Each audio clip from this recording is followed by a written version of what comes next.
Chapter 76. Varus, the spider, looked at Renly with utmost respect, his voice always soft and gentle. Lord Renly, the sellsword killed in Flea Bottom was named Igo, from the great grasslands across the narrow sea, a Dothraki. The reason for his death is also somewhat related to our Lord Peter Baelish. Oh! Renly's interest was piqued, his gaze sweeping back and forth over Littlefinger. Peter Baelish. Lord Peter Baelish, what's this all about? Peter Baelish stood up gracefully, bowing slightly. Lord Renly, I know nothing about this matter. Perhaps Lord Varus can explain what happened. Varus spoke softly, let Lord Janos Slint explain. Janos stood among the courtiers in the hall, he was the commander of the city watch. He was very strong, but not tall, with a double chin, a bald head, a fierce gaze, and an ugly frog-like face. Because he was short and stout, his figure looked like a barrel. He was of humble birth, a native of King's Landing, his father was a butcher in the city. The city watch led by Janos was also known as the Gold Cloaks. The cloaks of the watch soldiers were all made of wool, then carefully dyed a noble gold color, hence their name, Gold Cloaks. The Gold Cloaks were the formal garrison and law enforcers of King's Landing, sworn only to the royal family. Legally, the city watch was under the jurisdiction of the Master of Laws, Renly Baratheon.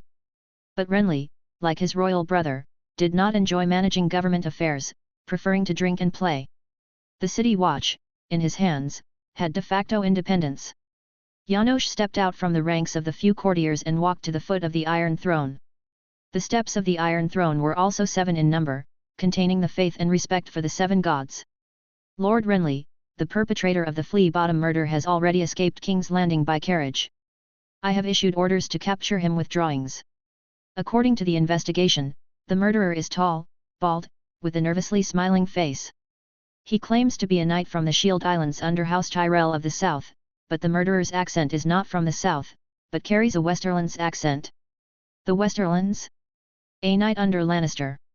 Lord, it cannot be determined now. Many people are capable of imitating various regional accents. Janos's words caused both the spider and Littlefinger to glance at him inadvertently. Has this boy already turned to the Queen?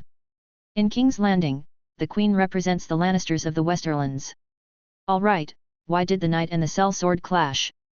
Lord, the deceased was a sellsword hired jointly by the owners of those brown broth stalls, with the aim of chopping off the hand of one of the old men selling brown broth, and then driving the old man and his little granddaughter away forever. Oh, so vicious! Renly laughed. He appeared naive to the dangers of the world, and indeed, Renly had been a hothouse flower since childhood. Yes, Lord. The sellsword Igo was killed by a knight who was drinking brown broth while he was committing the crime. The old man selling brown broth is named Baelish, and Peter arranged for him to sell brown broth in Flea Bottom to make a living. He used to be a worker at the mint.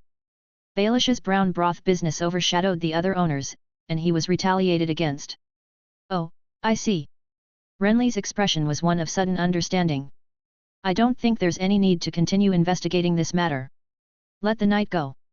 Renly said casually. Sellswords from mercenary companies are not good people. What are the opinions of you lords? The spider showed his usual perfunctory smile, a smile that was not a smile, only smiling and not expressing an opinion. Littlefinger made his position clear, a mischievous smile on his lips, as if mocking as he said, I agree. Grand Maester Pycelle trembled, Lord Renly, a life for a life. We cannot so lightly let go of a murder, at least. All right, Grand Maester, as you say. Renly laughed, interrupting the Grand Maester with an obvious teasing tone. He changed the subject, Lord Janos, what's the matter with the Flea Bottom arena killings? Why were there more than 30 casualties? The arena had a conflict because of gambling, Lord. The losing side believed the other side cheated. Their gambling that day was dog fighting. Dog fighting? Sounds interesting. Renly laughed, revealing a tone that suggested he wanted to go and take a look, but he quickly noticed the strange gazes of the courtiers, so his smile disappeared and he said seriously, have the owners of the arena been caught? Caught. The owner of the arena is named Rorge, and his assistant is named Biter. Rorge has long controlled the underground arena in Flea Bottom. The cause of that day was that Rorge's dog King was bitten to death by a bulldog participating in the competition for the first time, and a large group of gamblers had bet all their money on the dog King. Many gamblers lost all the money in their pockets, and that day, less than 10 people bet on the bulldog to win. One of the strangers was a fellow from the free city of Lorith across the narrow sea. He spoke fluent common tongue of West Eros and called himself Jakin Hagar. Jakin Hagar attracted everyone's attention because half of his long hair was white and half was red. After losing money, the ruffians began to suspect that Rorge's dog king had been drugged, and the suspected person was this man who called himself Jakin Hagar. Renly listened with great interest. People from across the narrow sea are always mostly strange, and there are even people whose hair is half white and half red. That guy dyed his hair in such a strange way, it's no wonder he was suspected by people who had lost their eyes. Was he killed by the gamblers? Lord, Jakin Hagar was not killed. Half of the 30 or so casualties were related to him, Janosch said.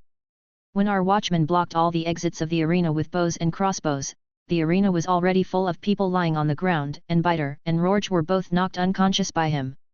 Renly was unbelievably surprised. Jakin took down so many people by himself. Lord, Biter and Rorge reneged on the payout ratio of the bets. They refused to pay the lost bets, which led to a dispute between the two sides, and finally they drew their swords and fought each other. Biter was the first to attack, stabbing Jakin's mouth with a short knife. He believed that Jakin had drugged the dog king. Jakin threw Biter out of the crowd and into the wall, and it is said that no one saw his attack clearly. Biter was the first to be knocked unconscious. Varys and Peter both suspected without showing it, and Grand Maester Pycelle didn't believe it at all. Janosch was the kind of person who dared to do anything and dared to lie in order to claim credit. As the commander of the city watch, he openly bought and sold official positions and was completely corrupt. The former hand, Jonaran, wanted to dismiss him and found 2 officers who were willing to testify against him, but who knew that these 2 officers died only 1 day later. Hand John still insisted on trying him, but before the trial began, the Hand himself died first. The Hand once reported Janosch's corruption to King Robert, and King Robert said that blatant corruption was better than hidden corruption. What if he replaced him with someone who was even more corrupt? These words made Hand John unable to eat for days and nights. King Robert never took state affairs to heart. Women and wine were his greatest loves. Therefore, after Hand John died, Janosch continued to be the commander of his watch, and even more openly bought and sold official positions, bribed and accepted bribes. Varys and Peter listened to half of what Janosch, such a dishonest person, said and discarded the other half, while Renly took it all in and believed it all. How many people did that guy kill? Renly leaned forward. Not many people were killed, 3. But 11 people were stabbed in the wrist with his short sword. The injured can no longer pick up weapons to fight. Biter and Rorge were both knocked unconscious by him, and there were also many other gamblers who were knocked unconscious by him. There were other deaths and injuries in the melee. Renly was quite surprised. 1 person, a short sword, killed 3 people, stabbed 11, and knocked out many people. The people gambling in the arena were not kind people, many were sellswords, and Rorge and Biter were well-known villains in King's Landing. Renly even suspected that Jakin knew the legendary dark magic. Renly had also heard of people with strange abilities from across the narrow sea. Where is he now? We have arrested him and locked him in the Red Keep's black cells. Good, I want to see him. Don't go, Lord. He is an extremely dangerous person. I have locked his hands and feet with heavy iron chains, replaced the cell door with a new large lock, and reinforced the cell door. When King Robert returns from the north, we will publicly try him. He should be hanged. Renly looked disappointed. What about the Biter and Rorge who opened the arena? They have all been arrested and locked up with Jakin. Chapter 77. The small council meeting at the Iron Throne concluded, and everyone left the throne room. Littlefinger Peter did not get up. Once everyone had left, Littlefinger slowly rose and walked towards the Iron Throne. He looked up at the towering, grotesque throne on the 7-step platform. What are you thinking about? A soft, fragrant voice asked with a smile. The effeminate voice echoed faintly in the throne room. The hall was very quiet. Littlefinger slowly turned around, watching Varys, the spider, emerge slowly from behind a large pillar in the hall. Varys had his hands tucked inside his large sleeves, his face was plump and powdered, and his scalp was clean-shaven and gleaming. I was wondering why Lord Renly didn't put a fur rug on the Iron Throne. Watching him squirm uncomfortably makes me uncomfortable too, Littlefinger said, standing straight and composed. Varys smiled, his fragrance preceding him as he approached Littlefinger. Rouge and powder were Varys's standard attire. He used all the perfumes and powders that noble ladies used, and only the highest quality ones. He was also a neat freak.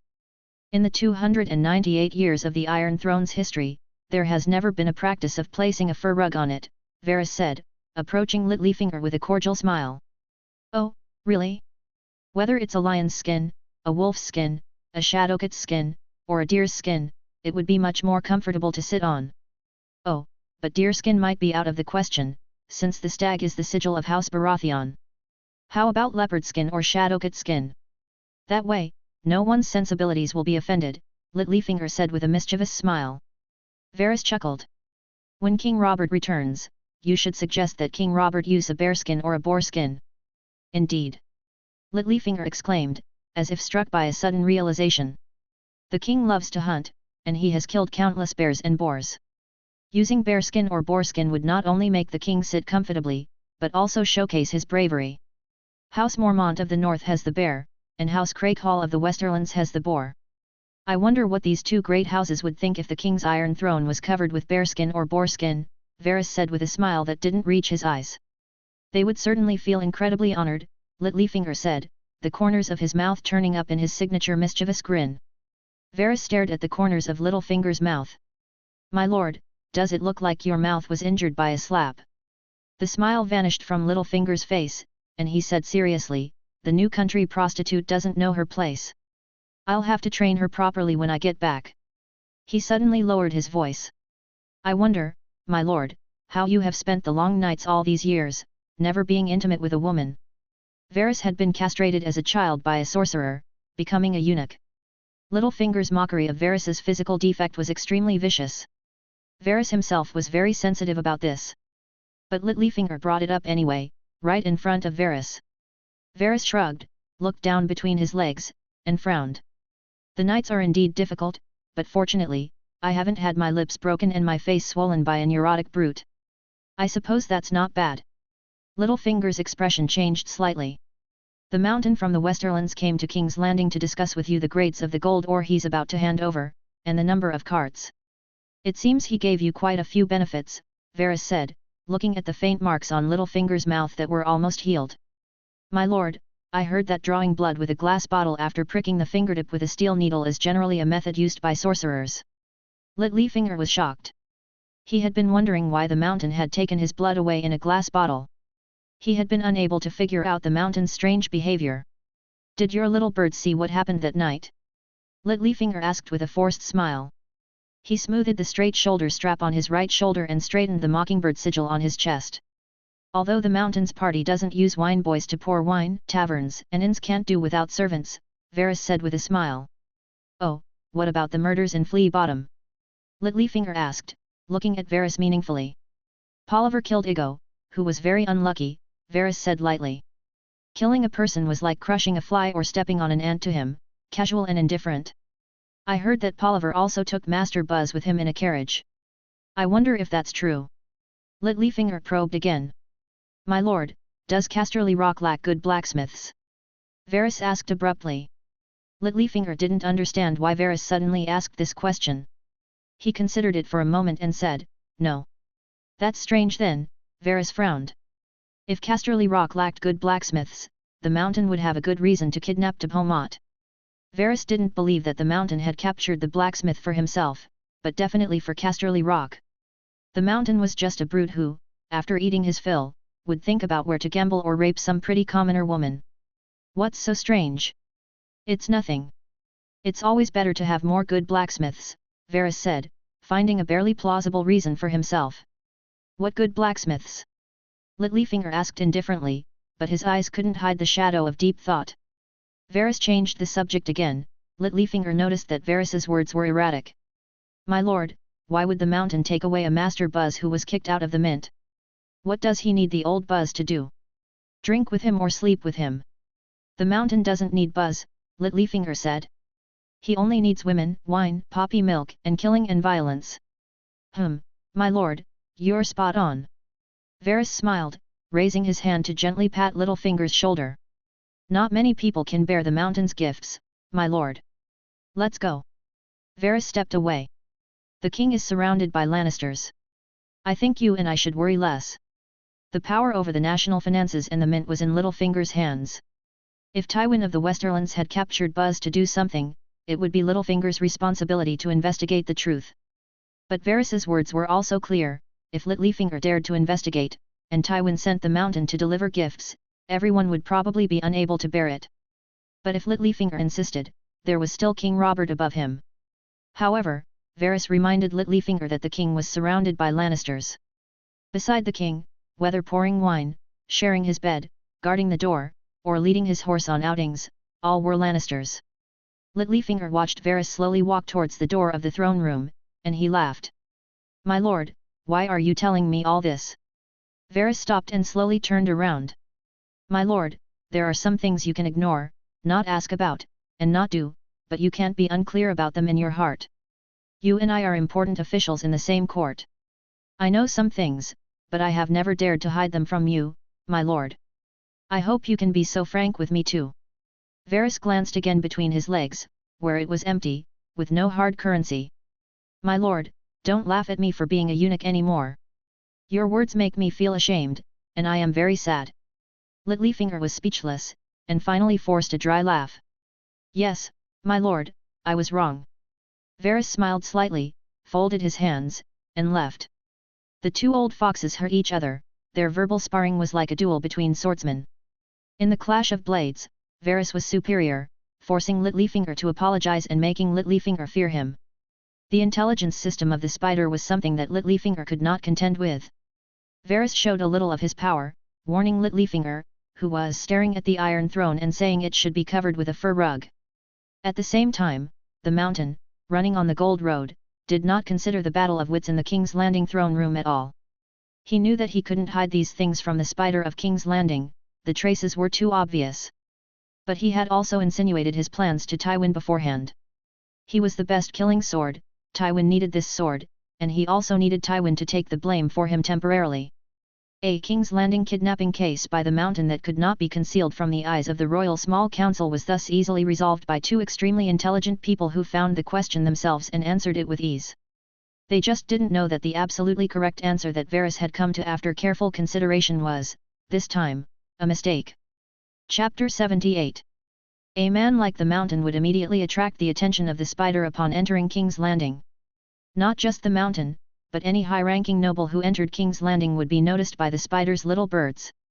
The Mountain, as a supervillain, received even more attention from the spider. From the moment he appeared in King's Landing, his every move, day and night, along with his brothers, was under the watchful eyes of the spider's little birds. Since it was impossible to escape, why bother being cautious and subtle? As long as you were in King's Landing, or near King's Landing, it was the spider's little bird's absolute territory. The Mountain understood the spider's power all too well.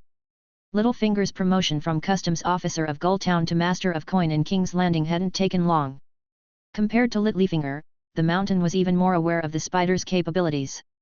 Despite this, he wasn't afraid of the spider knowing what he was doing in King's Landing.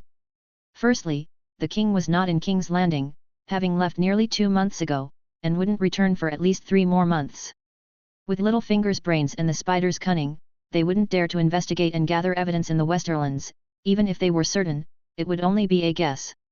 Neither Littlefinger nor the spider had the guts to seriously guess in the Westerlands. Even if they wanted to report it. Report what? Report a guess? And to whom would they report it? The king himself was absent, a large number of courtiers were gone, and Duke Renly, sitting on the Iron Throne, was just a playboy, very handsome, well-dressed, and charming, deeply loved by noble ladies, but utterly useless. Like the spider, the Mountain had carefully considered and calculated, and his conclusion was absolute safety. Even if the spider and Littlefinger shared intelligence, they couldn't do anything to the Mountain in King's Landing. Moreover, they wouldn't suspect the Mountain of doing anything. They would only blame it on Duke Tywin. That would be perfect, and he could rest easy. Since it was Duke Tywin's intention, they would be even more afraid to come to the Westerlands to find evidence of Tywin's coinage. If Duke Tywin found out and sent the Mountain to entertain them, people would die. The Golden Road passed through the crag in the Westerlands, through the 100-mile mountains of Silver Hill. If a large rock rolled down the mountain, no one could stop it. Natural disasters and man-made calamities, no one could say for sure. Since they dared not investigate their inner guesses in the Westerlands, what could they do without any evidence? What would they dare to do? They could only know in their hearts, but could do nothing and dared not do anything. The spider and Littlefinger combined didn't know that they were being schemed against by an absolutely and completely despised brute, the Mountain. The Mountain wasn't afraid of the spider and Littlefinger either. He knew Littlefinger's secrets, and he knew the spider's secrets. He was clear about the development of characters and the evolution of events in this world. He could threaten Littlefinger and the spider. Revealing even a hint would make them tremble, lose sleep, and carefully consider and calculate, while they couldn't threaten him at all. In mystical terms, the transmigrated Mountain was like a green prophet. He knew the past, he knew what was happening, and he could predict the future. When the king returned to King's Landing, weary from his journey, he would be busy celebrating the Hans tournament. The only possibility was that Littlefinger could use this matter to leverage Eddard Stark, to make that fool Eddard Stark use the law to confront the Westerlands Lannisters. But even so, it would be at least half a year later. Half a year later, all kinds of conflicts would begin to erupt, and the major families would begin to show their fangs and prepare to tear each other apart. The Mountain's little matter would no longer be a priority. And before that, with Littlefinger's intelligence and the spider's shrewdness, they wouldn't provoke Tywin the Lion themselves. Probably, at the slightest hint of trouble, Tywin would send someone to provoke them first, without them even needing to provoke Tywin. Therefore, the Mountain, after careful consideration and calculation, wasn't afraid of the kidnapping incident in King's Landing. As long as his party left King's Landing and wasn't caught in the act, everything would be fine. The transmigrators' more than 10 years of acculturation in a high-level civilization, coupled with the forced shaping of a worldview of shamelessness and the omnipotence of money, had yielded some results. The Mountain's party moved quickly, and after a few days, they entered the territory of the Westerlands, entering the jurisdiction of the Silver Hill Sarwick family, truly a dragon returning to the sea, a tiger returning to the Western Mountains. Calculating the time, it had been exactly half a month since they left Clegane's Keep. In just 2 more days, they would be back at Clegane's Keep. The Mountain relaxed and walked slowly. He had 3 horses for himself, switching between them, so the horses weren't tired. The Mountain beckoned Master Tipomot to come up and walk with him. "Master Tipo, you don't seem happy all the way." Tipo immediately felt nervous.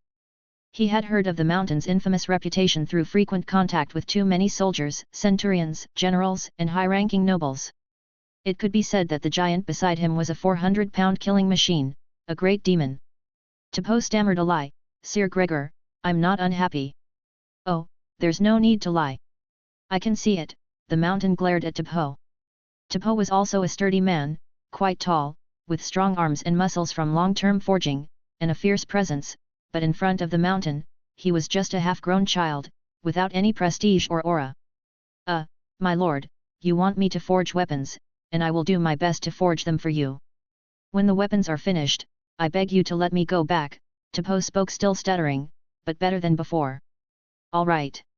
Tipo didn't dare to believe the Mountain's words. According to rumors, not a single word of the Mountain's could be trusted. "My lord, is it true? Do you want me to swear?" The Mountain asked casually, and Tipo had already lost all courage, shut up awkwardly, his heart beating like a drum, his mouth dry, and his hands and feet weak. The Mountain's question probably meant he was angry. It wouldn't be surprising if the Mountain tore him apart when angry. Rumor had it that this demon dared to kill his own father, sister, and 2 wives. What was a blacksmith with a different surname to him? His life was as cheap as a cat or dog in the Mountain's eyes.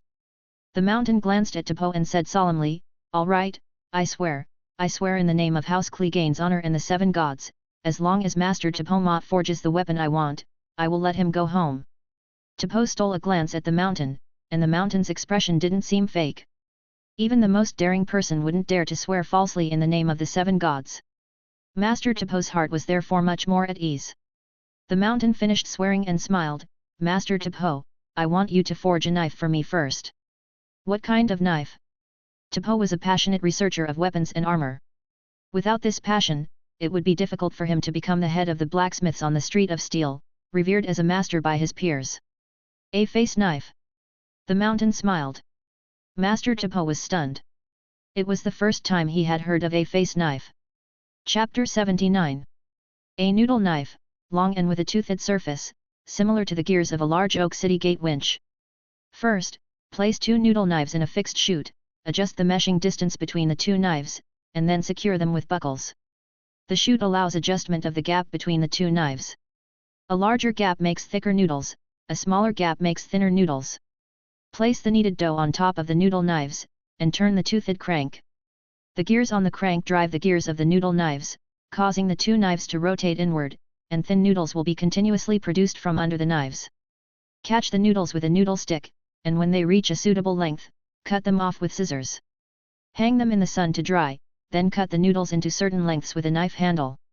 Tie them with clean cloth or silk ribbons, either 2 caddies per bundle, 5 caddies per bundle, or 10 caddies per bundle, and store them in the grain warehouse for consumption at any time. When eating, boil them in boiling water for a short while. This delicacy is best eaten with chopsticks from the West. Master Tob was stunned. Mountain saw the master's expression and was not surprised. Master, have you ever eaten noodles? Master Tob shook his head, his movements stiff and mechanical. He had eaten a lot of black bread, but never noodles. Black bread, a rough and primitive food culture, is too far from the refined food culture of China. Noodles are only eaten by noble families who have servants, professional chefs, and the leisure to prepare them. The noodles are thick and short. Calling them noodles is more like calling them dough blocks, and because they are too thick, the taste is naturally not good. However, compared to all kinds of tired bread, they can improve the taste for the nobles and make them feel very good. However, that kind of rough and primitive so-called dough block noodles is not comparable to Mountain's refined noodles, which are several levels higher in civilization. The limitations of the era determine the height of civilization, including diet. The more advanced the society and the higher the level of civilization, the more specialized the division of labor. The same is true for dietary civilization. The more refined the dietary civilization, the more advanced it is, which is certain. Mountain knows this very well and agrees with it. Master Tob had never heard of a noodle knife, nor had he ever eaten noodles. And any great nobles, kings, and princes in this world, although they have eaten noodles, have never seen refined noodles and noodle knife machinery that are several levels higher in civilization. The ironwork level in this world can already manufacture noodle knife machinery, without electricity, hand-cranked, relying on gears to drive the rotation of the noodle knives, can produce completely refined noodles. As for gear devices and the principle of leverage, they have been applied to the mechanical opening of giant city gates with iron-clad edges in this world. When there are chopsticks, a magical tool of dietary civilization, in a low and civilized world, everything refined and advanced dietary civilization has a real possibility. Salt is the absolute monopoly of the royal dukes, but wheat flour is not. With wheat flour and noodle knife machinery, refined noodles can easily become a reality. The mechanical knowledge that Mountain, the university engineering dog who traveled through time, learned for several years has not been completely returned to the teacher. The hand-cranked noodle machine is mechanically simple. Even a piece of iron with a dozen small holes drilled in it can immediately produce rice noodles. Next, Master Tob became an elementary school student, listening to Mountain explain the principle of the noodle knife and the manufacturing of the mold with a bewildered expression. Master Tob also heard about chopsticks for the first time, and even though Mountain broke a branch into 2 pieces to gesture, he seemed to understand but didn't really understand. The things Mountain said were completely unheard of by Master Tob. But the master has a foundation, and it didn't take long for Master Tob to get started. The master has also made winch machinery for city gates, and he is no stranger to the principle of gear rotation driving the city gate to rise through ropes. The same is true for the noodle knife. A crank can drive the rotation of 2 noodle knives, and then the extremely small gap between the noodle knives can produce noodles that he has never seen or heard of. Mountain told him that noodles can be eaten raw or boiled, as you like. Moreover, the technology for storing food in this world is at its peak. Because winter may come for 10 consecutive years, people have to rely entirely on stored food to survive this long winter. The made noodles can also be stored for a long time. In the evening, the group stayed in the town of Agon in the territory of the Shaliot family in the west. Just after dinner, Master Tob knocked on Mountain's door. He came in awkwardly, followed by Gendry with a puzzled look on his face. Mountain knew that Master Tob was here to ask him about how to draw the mechanical drawings of the noodle knife. The master was completely fascinated.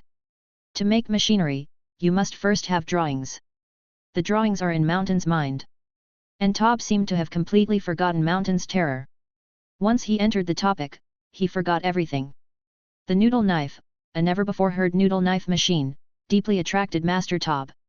Although he is a master of weapons and armor in this world, he is limited by the low level of his own civilization, and his knowledge of mechanics is far inferior to Mountain's. As for why Mountain would come up with such a strange but indeed feasible mechanical device, it was not within Master Tob's consideration at all. His focus was only on mechanical manufacturing, and other things had nothing to do with him. After achieving peak results in the industry, Master Tob lost interest in creating the same old swords and armor. What he really liked was more complex and sophisticated mechanical devices. Making weapons was his job for earning a living, and he had done this job to the top of his peers, and also to his own peak. Mountain's novel noodle knife gave him a brand new direction and activated his already lazy life. Mountain removed many things such as electric motors, rollers, and slides, and only gave the noodle knife, an iron frame triangle for fixing the noodle knife, and a chute design for clamping the noodle knife, plus a hand crank with gears. When they arrived in Clegane territory 2 days later, Tob had completely lost his fear of Mountain, and was single-mindedly focused on perfecting the various details of the noodle knife's design. Now he completely understood Mountain's requirements and ideas, and what remained was his actual work, the manufacturing of the noodle knife mold. Everyone has a certain job that they like most, and creating novel machinery is Tob's favorite, and he also has such talent. When Mountain and his party returned, outside Clegane Keep, Earl Gavin, his father-in-law, Jane Westerling, his fiancée, Mrs. Ellen, the steward of the kitchen, Julie Clegane, his adopted daughter, Helene, the maester, Tom Assman, the stable master, the scribe of Clegane Keep, and the people of the territory who were helping to build houses in Clegane village after finishing their farm work, all came out to greet them. Chapter 80. Lannisport, the largest city in the Westerlands, is also its largest trading hub. Many goods from Hoster Tully's riverlands are imported through Lannisport, and many exported goods are loaded onto ships there. The three major transportation arteries of the Westerlands: the River Road, the Gold Road, and the Coastal Ocean Road, converge at Lannisport. From there, they merge into a single great road that leads north to Casterly Rock, the capital of the Westerlands. Consequently, the road exiting Casterly Rock through the Lion's Mouth Gate is exceptionally wide, several times the width of other roads, allowing dozens of horses to ride abreast, a minor marvel in itself. Clegane's lands are very close to Lannisport. After Tywin Lannister granted Gregor Clegane new territories, Clegane's land became a long, narrow triangle, bordered by the Gold Road at the rear and close to the Ocean Road in front, making transportation very convenient. It was extremely easy to buy and sell goods in Lannisport. Adam Lannister is the Lord of Lannisport, an Earl, and belongs to a branch of the Lannister family of Casterly Rock.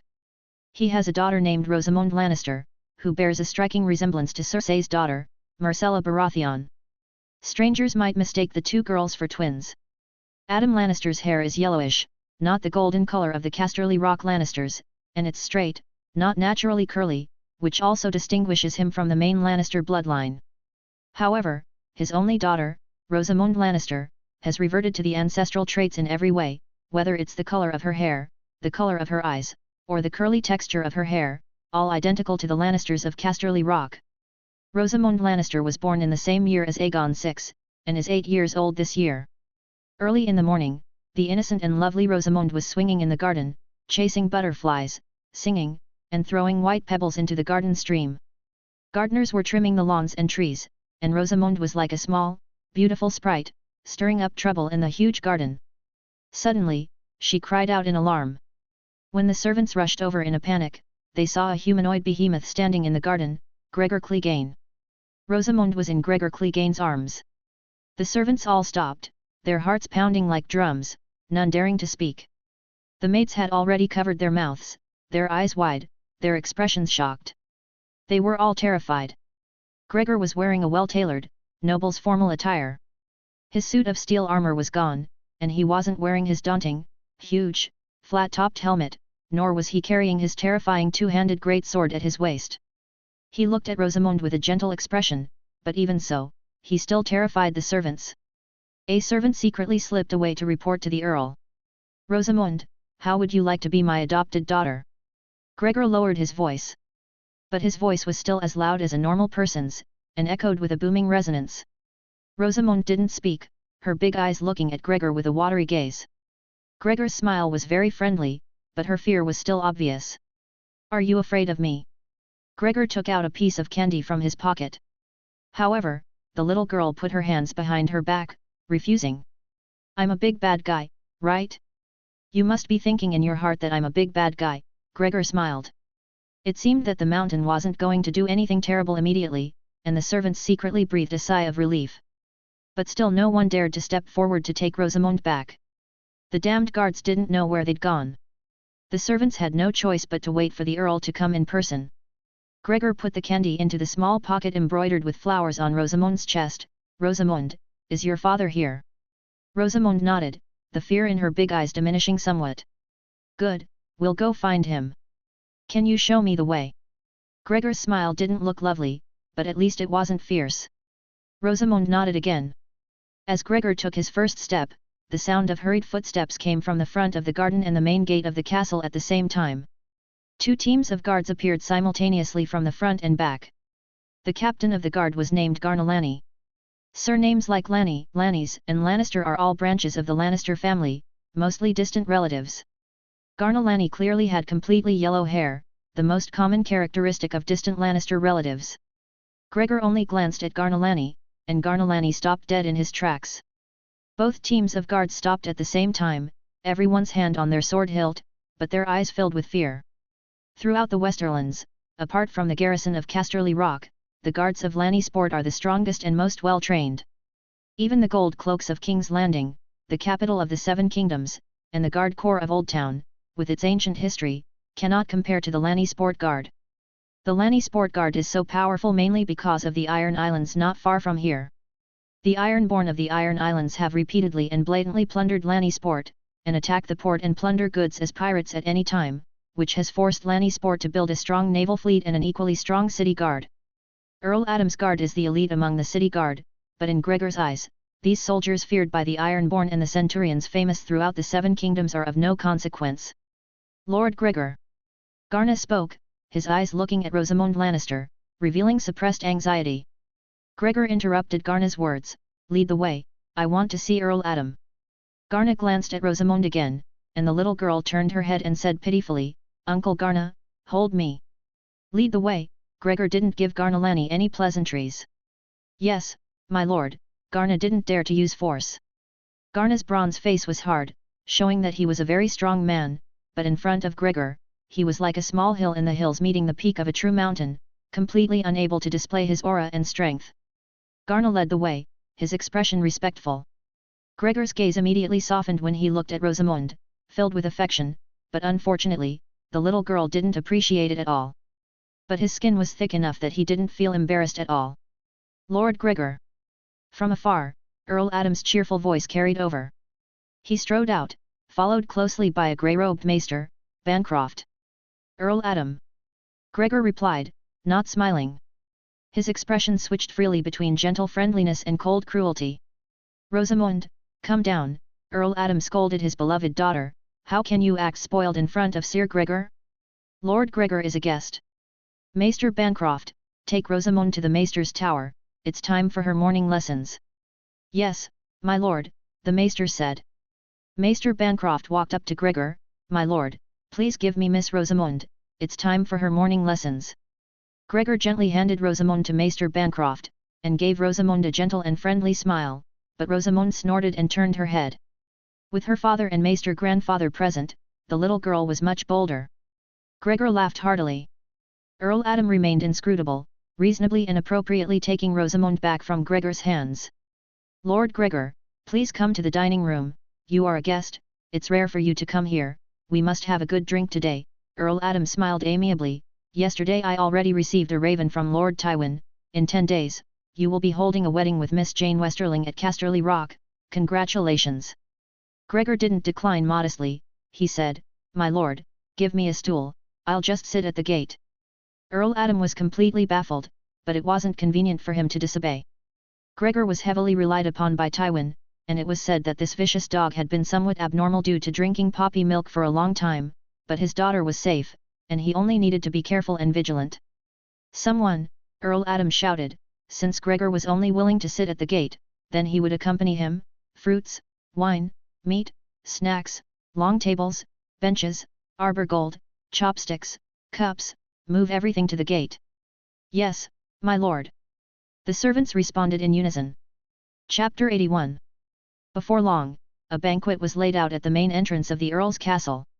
All kinds of fruits, breads, meats, lettuce, fine wines, and warming soups, along with various snacks, were brought up and arranged on an entire table. Chopsticks and cups were also placed on the table. 2 maids stood by the table, serving the host and the guest. Has the Earl given up on knives and forks so quickly?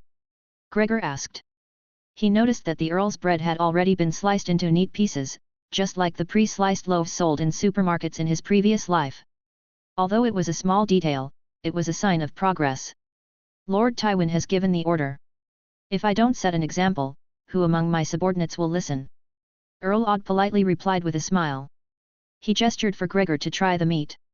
Gregor reached out with his chopsticks to try it. As expected, what looked like a whole piece of meat had actually been pre-sliced in the kitchen by the chef. The chef's knife skills were excellent, and the slices were not visible on the surface. Sir Gregor, sliced meat cooks faster in a pot than a whole piece. Moreover, the salt penetrates the meat more easily and evenly, resulting in a much better taste for each slice. Earl Odd gave Gregor a thumbs up. Sir, your invention of these small chopsticks is truly remarkable.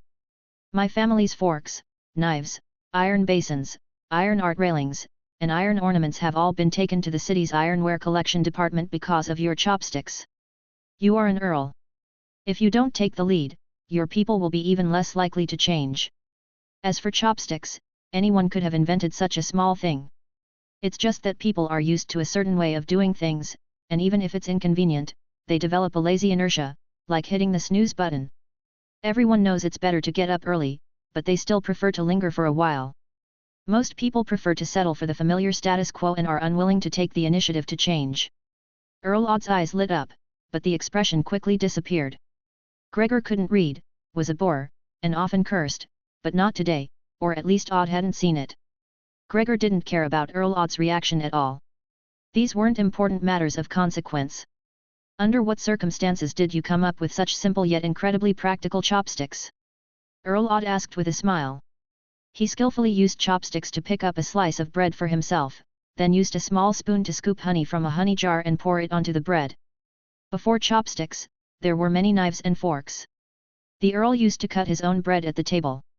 Now, with chopsticks, servants pre-slice the bread, and there are no bread crumbs on the table. Hunting. We cooked large chunks of meat in a big pot. There were many people, and not enough knives and forks, so I grabbed a branch and used it to poke and eat. Later, someone used 2 branches to eat more easily, and I thought that was a good idea. When I returned from hunting, I decided to try chopsticks, Gregor said off the cuff, without any hesitation. This little bit of eloquence was no problem for a university engineering student. Engineering students actually have good eloquence, they're just underestimated. Gregor noticed that the Earl had replaced the hand-washing basin with a wooden one, instead of the previous iron one. Duke Tywin's order to replace iron with wood throughout the Westerlands had a significant effect. According to Duke Tywin and Grand Maester Pycelle's calculations, the price of weapons from the Westerlands blacksmith shops would inevitably decrease within 3 months. All because of a pair of chopsticks. When the price of weapons in the Westerlands decreased, and commoners could afford good weapons even if they tightened their belts, the overall combat power of the Westerlands would invisibly increase. While others remained at the same level, the Westerlands' national strength would also improve imperceptibly. Duke Tywin benefited so greatly that the price of betrothing a foster daughter was not a loss at all. The foster daughter wasn't even one of his people, she was from House Westerling. Gregor was going to ruin House Westerling. Tywin was always the biggest beneficiary, profiting without investment. Thinking of this, Gregor smiled slightly. Earl Odd was slightly puzzled. Sir Gregor was not a man of much interest, and he rarely smiled when interacting with people. Seeing that he was in a good mood today was a good sign. As the two were happily eating and drinking with chopsticks and wine glasses, a centurion rushed through the garden, panting. It seemed something unusual had happened outside. The centurion came in a hurry, but when he suddenly saw the Earl and the Mountain toasting and laughing on one side of the gate, the atmosphere was harmonious, and his face suddenly stiffened. Balon, what is it? Earl Odd called out to the centurion who was about to slip away. Balon glanced at the Mountain. The Mountain glared, and Balon swallowed a mouthful of saliva. He didn't expect the Mountain to be here. Although there was indeed some trouble outside, it wasn't necessary to report it to the Earl, especially with Lord Mountain here. And nothing, Balon said with a smile. Lord Earl, Sir Gregor, good morning. It wasn't morning anymore, but this kid still said good morning, incoherent. Good. Gregor said. His voice was like muffled thunder, but Balon heard the threat in his voice. Nothing. Earl Odd stared at Centurion Balon. He sensed something was wrong, but he couldn't be sure. Nothing, nothing, really nothing. Lord Odd, Sir Gregor, you two old-timers have a few more drinks, a few more drinks. I have something to do, I'll take my leave first. Balon nodded, bowed, smiled, and slipped away. Before Balon could leave the garden gate, another centurion hurried in. Before he reached the gate, he saw the Mountain and his master together from afar. He immediately stopped, as if someone had punched him, then turned around and left quickly. Earl Odd understood. The trouble outside must be related to the Mountain. But the Mountain was here with him, eating and drinking. The centurions weighed the pros and cons and had no choice but to go back and handle the situation in a way that favored the Mountain. The Earl had been wondering why Gregor would come here to freeload for no reason. This kid had unbelievably invented chopsticks, army whistles, and snow salt because of the Seven's favor, and had been greatly appreciated by Lord Tywin, earning a lot of money just from the engagement ceremony. At Tywin's foster daughter's celebration banquet, the Mountain bet with the Westerlands nobles and earned a large pile of gold dragons plus a gold mine in Silver Hill.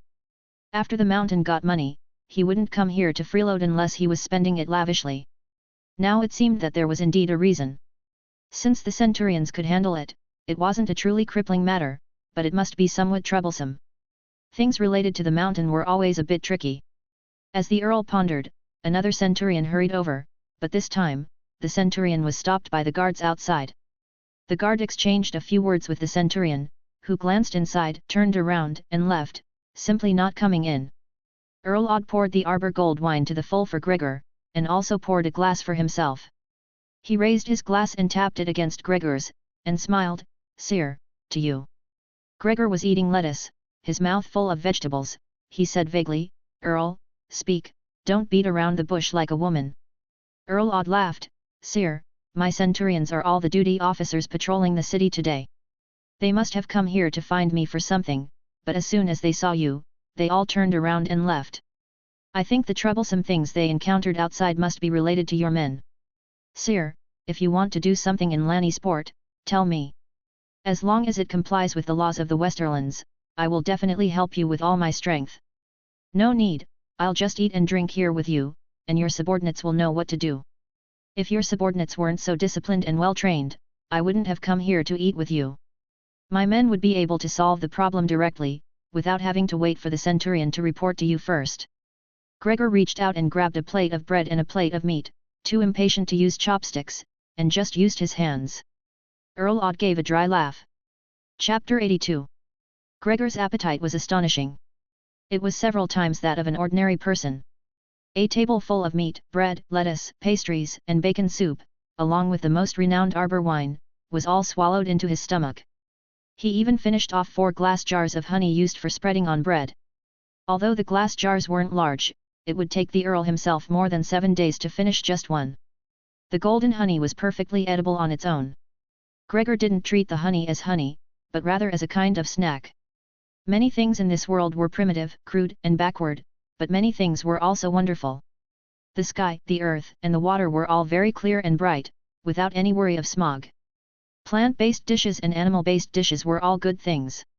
The honey was definitely genuine and unadulterated, with no additives or adulteration, and since Gregor was eating the Earl's food, he indulged himself to the fullest. Earl Osgrey noticed that Gregor was drinking less wine. Although he was still drinking, he wasn't doing so frequently. The Earl not seeing Sir Gregor drinking like water made him feel more at ease. He was afraid Sir Gregor would get drunk and cause trouble. This mad dog couldn't be beaten or scolded, he could only be appeased with smiles, respectfully welcomed and seen off, and everything would be fine. Soon he would be Tywin Lannister's son-in-law, and his relationship with Casterly Rock would be the closest possible outside of blood ties. Recently, he had also gained Tywin's increased importance, and in Earl Osgrey's eyes, he was practically considered a member of Tywin Lannister's family. Earl Osgrey was also a Lannister, although from a branch family, but his Lanny sport could be taken away with just a word from Tywin. Earl Osgry knew very well who he could provoke and who he couldn't touch. Finally, after accompanying the Mountain through the meal without any surprises, Earl Osgry secretly breathed a sigh of relief. He glanced at the Mountain. The Mountain, having eaten his fill, didn't have any murderous intent in his eyes, and the redness on his face wasn't from wine, but rather from eating so heartily and vigorously. This made the Earl very relieved. He liked the civilized Mountain. Earl Osgry was a cultivated knight. The crude Mountain was someone he always treated with respect but definitely wanted to keep his distance from. He felt comfortable with this kind of Mountain who didn't burp after eating, didn't glare, and didn't curse. The grace of the 7 gods was miraculous. Earl Osgry had absolute faith in the 7 gods, just like other nobles in the Westerlands. "Sire, would you like to take a walk in the garden? I have tall mulberry trees transplanted from across the narrow sea, which I spent a fortune on. They're completely different from our local mulberry trees, and the trees are already full of mulberries, as beautiful as purple pearls. Would you like to see them?" the Earl asked enthusiastically. Mulberry trees also existed on the continent of Westeros, but they were very short and had pitifully small leaves, as cheap as grass, and couldn't be used to raise silkworms. The continent also didn't have silk. All silk came from the east, imported from the free city of Pentos across the narrow sea, via a maritime silk road. Mulberry trees. Gregor's eyes lit up for a moment, then became indifferent. Well, his old home before he transmigrated was a mulberry tree production team. They were absolutely dedicated to growing mulberry trees and raising silkworms. Every household was skilled in the trade. There were several large silkworm-raising countries in the eastern continent of Essos, and silk was their specialty, expensive and in high demand on the continent of Westeros. Essos had a mature and commercially integrated system of silkworm rearing, spinning, silk production, and garment making. The expensive eastern mulberry tree that Earl Osgry regarded as a treasure held no attraction for Gregor. Before he transmigrated, he had been playing on mulberry trees since he was a little kid. Mulberry trees. Going a step further, developing mulberry tree planting and silkworm rearing for textile production. Opening up another silk road? Forget it, don't think that science and engineering guys are really omnipotent and invincible. Planting mulberry trees was no problem, raising silkworms was barely manageable, but textiles. Gregor had never come into contact with them in his previous life. Frankly, he didn't understand the technology to forcibly create a textile industry under these agricultural conditions. However, having read some history books, he knew that there was a great person in history who easily learned and quickly surpassed the textile industry that was flourishing in another country. That method was ingenious, and he could just pull it out of Gregor's mind and use it. In a good season like summer, the Westerlands could become a small silkworm-raising country in just 1 year, and in 2 years, it could become a large country, and silk that was in short supply throughout the continent would appear in the Westerlands. However, Gregor didn't move at the Earl's grand invitation, and he didn't have the mind to engage in the textile industry. You have to eat one bite at a time, and walk one step at a time. He was too lazy to mess with the textile industry right now. Earl Osgry enthusiastically invited Gregor to taste the mulberries and admire his eastern mulberry trees, but Gregor just glanced at the Earl without any feeling and closed his eyes. He had eaten too much, and after a burp, he wanted to rest and relieve the fullness. The Mountain's crudeness coupled with absolute arrogance made Earl Osgry feel embarrassed. As expected, he was still the same barbaric Mountain as before. When faced with his invitation, not only did he not go, but he didn't even answer, and just glanced with his eyes as a response. This was very rude. In terms of title rank, the Earl was higher than Gregor. But in front of Gregor, all title ranks were bullshit. The ranks and positions of the two people seemed to be reversed. Earl Osgry decided to suggest another topic that could arouse Gregor's interest. It was rare for Gregor to be so civilized today, and it was a rare opportunity to win his favor, which could also show goodwill to Duke Tywin.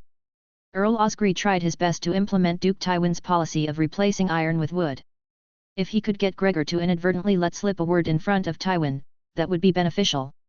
"Sire, I recently bought 2 good swords from the weapons shop of Master Tipomot in King's Landing. Would you like to take a look? If you like them, I'll give you one. Although you may not use it, you can give it to a deserving subordinate. Master Tipomot's swords are truly exquisite. I waited in line for more than half a year to get these 2, and they weren't cheap."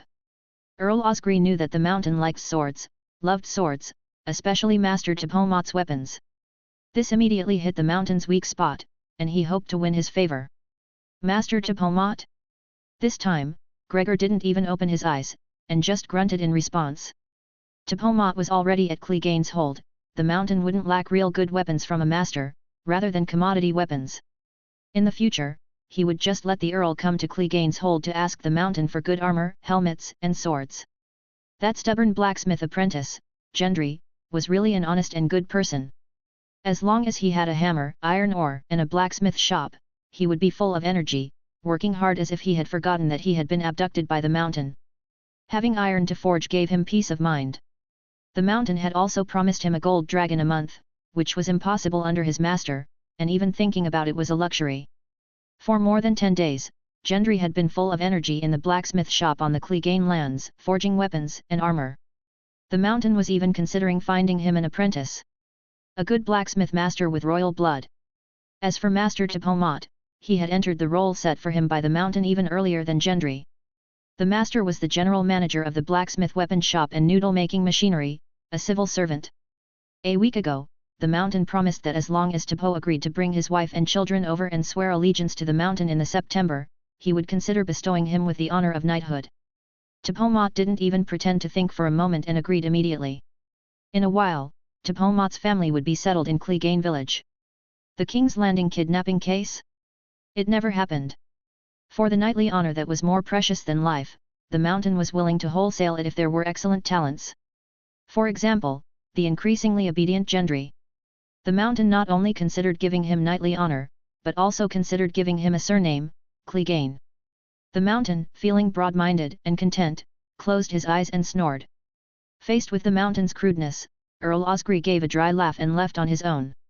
An hour later, the sound of hurried footsteps came running towards the Mountain from the garden. Perhaps because he had done too many unconscionable and wicked bloody things, even in his sleep, the Mountain's vigilance was very high, as if it were an animal's instinct. The Mountain opened his eyes and saw several centurions with bruised noses and swollen faces, and several of his wolfish and fierce-looking thug subordinates. The leader was the most capable executioner, Duncan Clegane. This kid's style had recently become a bit like Polliver's, which was not a good sign. Lord, thank you to the Centurion brothers for their accommodation. Everything has been taken care of, Duncan said respectfully in front of Gregor, as if he were a serious elementary school student facing his homeroom teacher. Everything has been taken care of. Yes, Lord, everything has been taken care of. All right, let's go back. Lord, shouldn't we say goodbye to Earl Osgry? No need. Chapter 83. The Lannisport city garrison is renowned for its formidable strength, famous throughout the Seven Kingdoms. For a long time, the Ironborn had not dared to raid Lannisport again, firstly because Lannisport's fleet was not to be trifled with, being too powerful, and secondly because the city garrison was simply too formidable. As soon as they landed, the garrison would give the Ironborn a head-on blow. Apart from the city's slums, the security and management of other prosperous areas of the city were well organized, with taverns, inns, brothels, blacksmith shops, gold markets, silver markets, vegetable markets, livestock markets, cloth street shops, all sorts of businesses lined up in an orderly fashion. Every day, in addition to the soldiers routinely stationed on the city walls, centurions patrolled the main prosperous areas of the city with their soldiers, and any forced buying or selling was impossible in Lannisport. Whether you were a noble or a commoner, everyone was treated equally. People abided by the law, and the market was harmonious. If there was a problem, finding the city garrison was quick and easy. It was just like the phrase that university dogs knew well before transmigrating into the Mountain: if there's a problem, find the police. But there were exceptions. When Duncan Clegane and Polliver Clegane led a dozen or so thugs with fierce faces into the most prosperous street in the city, wanting to do some business, conflict seemed inevitable. Count Ode watched the several centurions in front of him with bruised noses and swollen faces, a fire burning in his heart. When his subordinate centurions came to report the matter, seeing the Mountain here and turning around to leave was already making a choice. But the Mountain's rogue subordinates were too much, even daring to hit people. But the key was that the matter had already passed, people had already been beaten, and everyone had returned to the Count.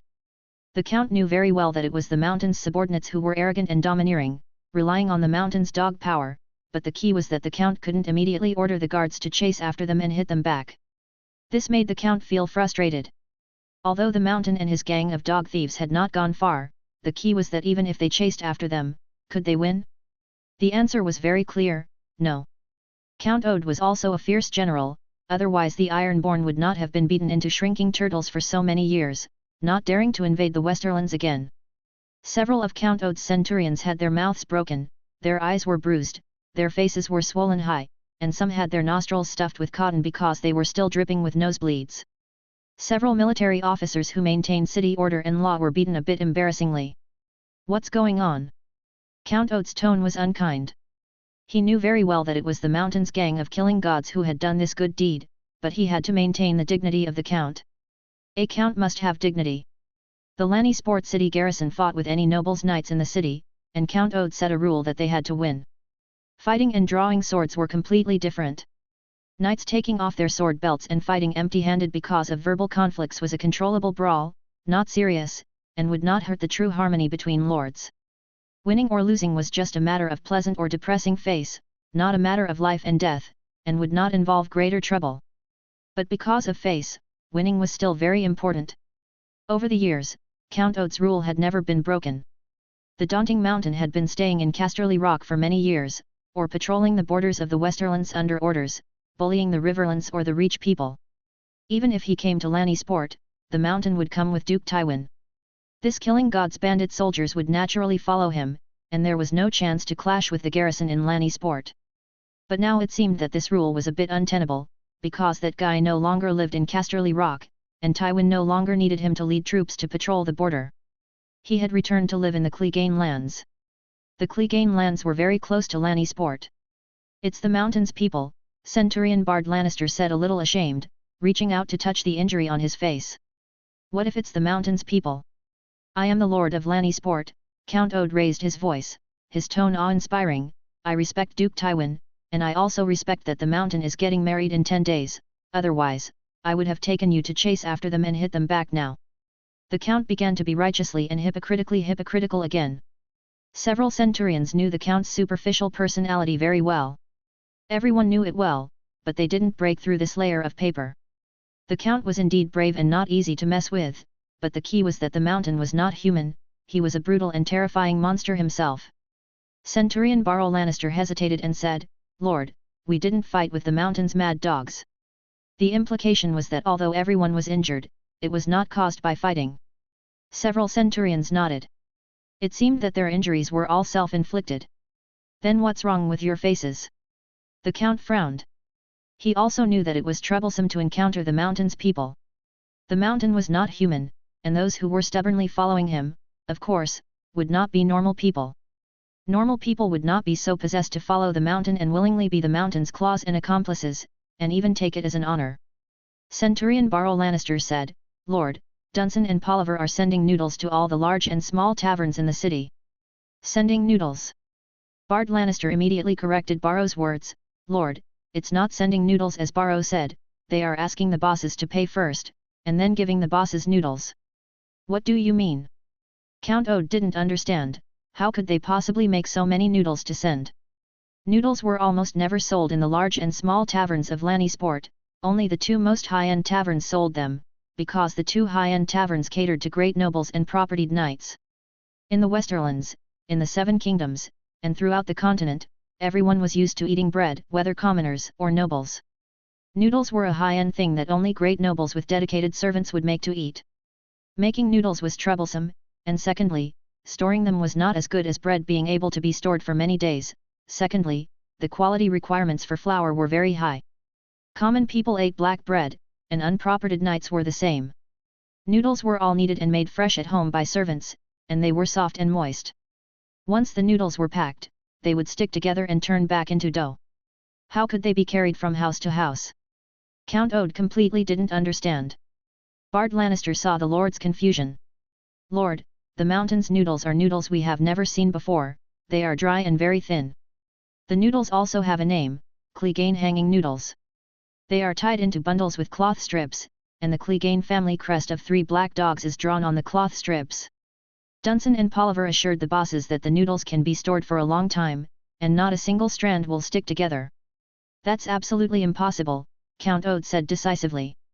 Chapter 84. Several centurions exchanged glances. Bard Lannister said, "My lord, Clegane noodles truly don't stick together." Earl Odd almost choked back a snort. He could see the serious expressions on the faces of these men, they genuinely believed the noodles wouldn't stick. However, the Earl's decades of experience told him that noodles, no matter how well made or how skilled the servants, would always stick together. Earl Odd rationally recalled the signal horn, snow salt, and chopsticks. Could it be that the mountain had truly created noodles that wouldn't stick? In an instant, Earl Odd thought of a very formidable figure from the Seven Kingdoms, from the former Targaryen dynasty, for whom a song sung throughout the Seven Kingdoms was written, 1,001 Eyes. How could a person possibly have 1,001 eyes? But this person truly possessed this magical ability. His name was Brynden Rivers, known as Bloodraven or Lord Bloodraven, the legitimized bastard son of King Aegon IV Targaryen and Lady Melissa Blackwood. Brynden Rivers was initially a strong warrior, much like Gregor Clegane. Brynden's sword was the Valyrian steel sword Dark Sister, owned by the Targaryen family. He was also a skilled archer, using a longbow made of weirwood. Those in the Seven Kingdoms who had received a strict noble upbringing knew that Brynden Rivers possessed the power of 1,000 eyes. According to historical records, Brynden Rivers could initially only inhabit a rabbit, seeing through the rabbit's eyes, then dogs, sheep, pigs, and finally all animals, including wolves and shadow cats, could be inhabited and controlled by him. Eventually, his inhabiting ability developed to include all kinds of birds in the sky. Ultimately, the eyes of all birds and beasts could be used by him. This brought him endless convenience in battle. When did Brynden Rivers start to slowly acquire the ability of 1,001 eyes from an ordinary warrior? No one knows except the seven gods and himself. There is no clear time record in the history books. But the people of the Seven Kingdoms know that Brynden Rivers' ability is a manifestation of the will of the gods in the world. The gods have 7 faces, and also 70 faces, and also 700 or 7,000 faces. Lanny Sport trades with the free city of Bravos across the narrow sea. The Bravos archipelago has an Isle of Gods, where various gods are worshipped, including a temple dedicated to the many-faced god, the House of Black and White of the Faceless Men. It is said that the many-faced god is also the god of death. If one god of death has 1,000 faces, then how many faces would all these gods have combined?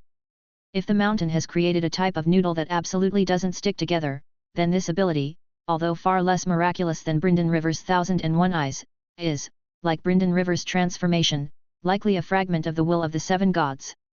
As Brynden Rivers' magical abilities grew stronger, he was highly valued by King Aerys I, who promoted him to Hand of the King, the first minister of the Seven Kingdoms, second only to the king. When Aerys I died, he became the Hand of the King for Makar I. And his magical abilities continued to grow stronger. Because of Bloodraven's extraordinary intelligence capabilities, he could promptly thwart all kinds of enemy conspiracies. It was customary for God-favored and loyal individuals to be valued by the king or their great lord. Later, in addition to being able to inhabit birds and beasts, Bloodraven could also enter the future through dreams, seeing specific scenes of future events. After some unknown dream training, Bloodraven's abilities became stronger again. Relying on his dream abilities, he could gradually travel back to past time and space, discovering those top secrets that had been deliberately hidden and should never have been known. In 233 AC, Bloodraven, as the Hand of the King at the time, decided to hold a great council to publicly elect Makar I's successor in order to avoid national division. He schemed to deceive the rebel leader Daemon Blackfyre, agreeing to allow him to come to the royal palace Great Council to assert his legitimate Targaryen royal bloodline and fairly obtain the right to participate in the election and be elected, while Bloodraven guaranteed his safety. However, as soon as Daemon Blackfyre stepped into King's Landing, he was captured by the Gold Cloaks. Bloodraven beheaded Daemon Blackfyre outside the Red Keep's gate, and his head was placed on a spear. After killing his political enemy, Aegon V was elected king at the Great Council. The king then arrested Bloodraven for violating his promise to Daemon Blackfyre. Aegon V, in order to avoid the hypocritical reputation of breaking his word on the Iron Throne, decided to pass the blame to Bloodraven. He publicly announced Bloodraven's death sentence, while giving Bloodraven the opportunity to take the black and avoid the death penalty. Bloodraven had no choice but to become a brother of the Night's Watch on the Wall.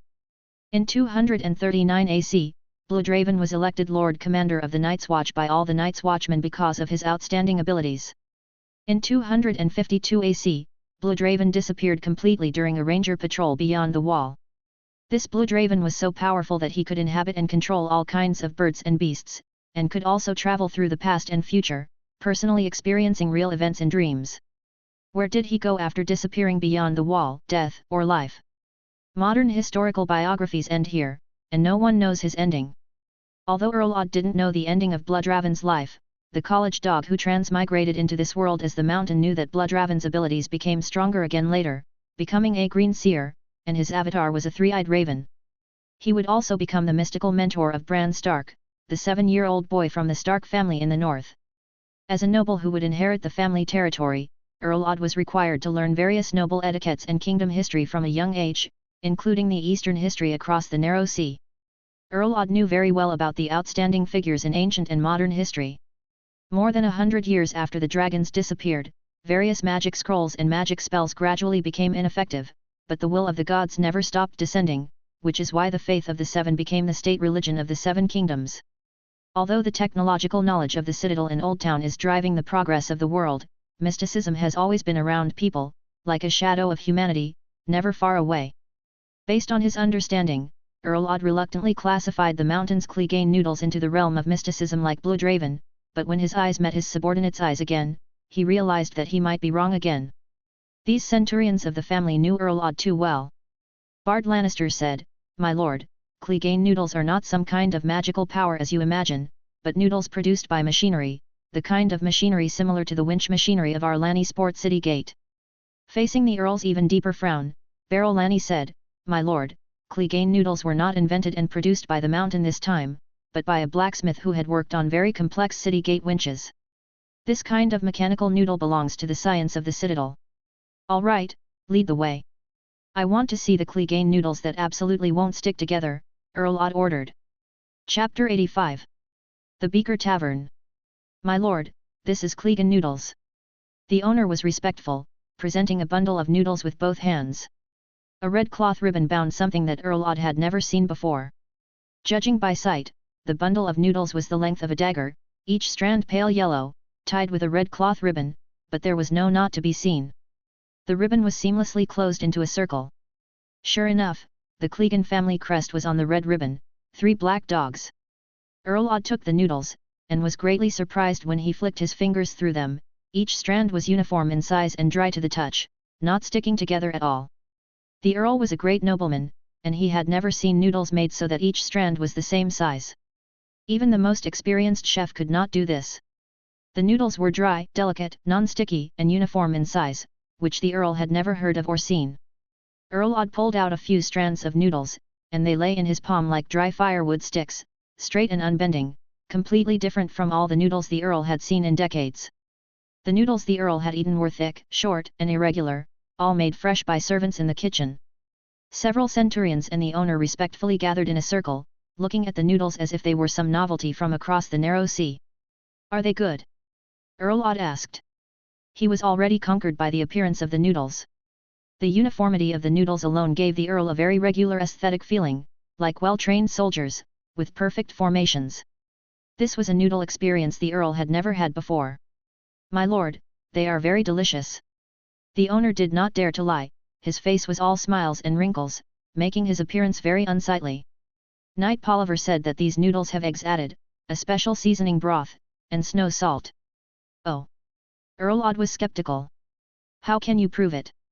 The owner smiled apologetically, embarrassed.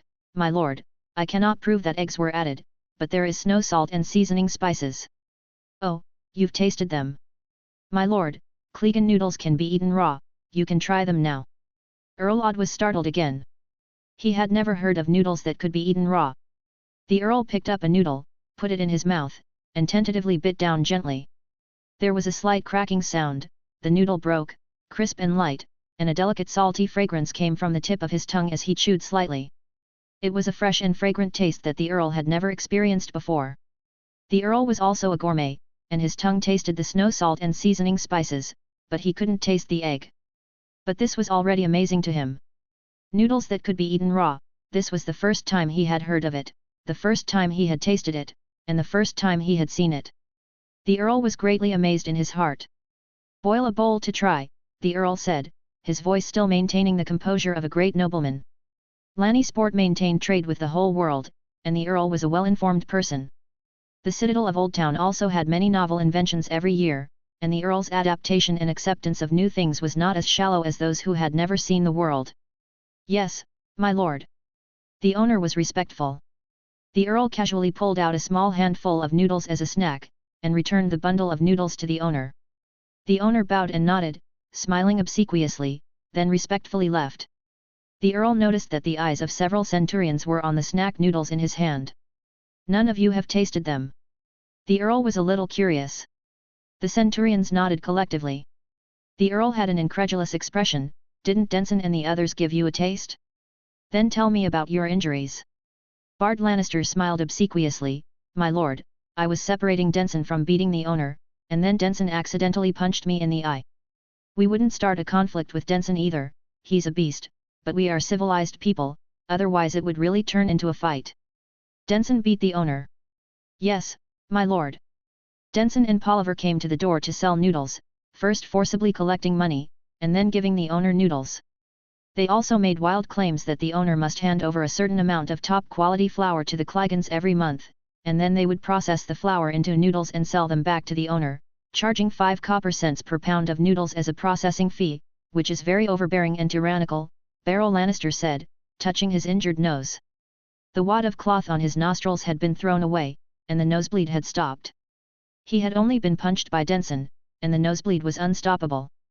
In Lanny Sport, for more than 10 years, these owners had never encountered forced buying and selling, and Denson and Polliver did not show the owners the noodles first. For noodles that had never sold well or were difficult to sell, the owners did not accept them. Although the reputation of the Hound was great, in Lanny Sport, the laws had been strict for more than 10 years, and the authoritative concept of finding the guards when something happened was deeply rooted in people's minds. The owners living in a good environment were far less afraid of the mountain than the nobles were, because ignorance is bliss. Until Denson and Polliver went for real in front of the guards' centurions, the owners began to soften one after another when they saw that the situation was not good. Don't look at Bard and Barrow being a little embarrassed. In fact, everyone was just punched and kicked by Denson and others, and rarely suffered a second blow, because the owners quickly realized what kind of bandits they had encountered. The centurions, who had always been bright and authoritative, did not dare to use force against the Clegans, but could only persuade them with kind words first, and then rush back to report to the Earl. Bard and the other centurions said that they did not fight with the mad dogs under Clegane, and they were telling the truth. Moreover, these people were not angry after being punched, because Denson and Polliver did not draw their swords. The centurions knew Denson and Polliver and their ilk, and they belonged to the kind of people who would use knives and swords at the slightest disagreement. But Denson and the others did not use knives and swords in Lanny Sport, they just beat people, which, for the centurions who knew them, showed their high quality and restraint. Moreover, it was likely that even if several centurions went together, they would not be a match for Denson alone.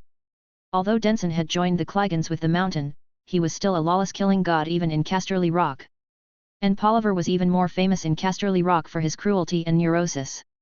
He and Denson were both famous rogue warriors in Lord Tywin's 500 personal guard dead soldiers corps. Lord Tywin could tolerate them, and they ran rampant in Casterly Rock.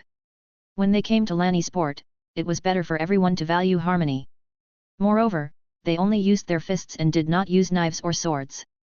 After Earl Odd understood the specific cause and effect, he remained silent and did not express his opinion on the Mountain's business practices for the time being. He distributed the snack noodles in his hand to several loyal family subordinates, and everyone tasted the noodles that could be eaten raw together, each with a few strands in their hands, putting them in their mouths, making a cracking sound.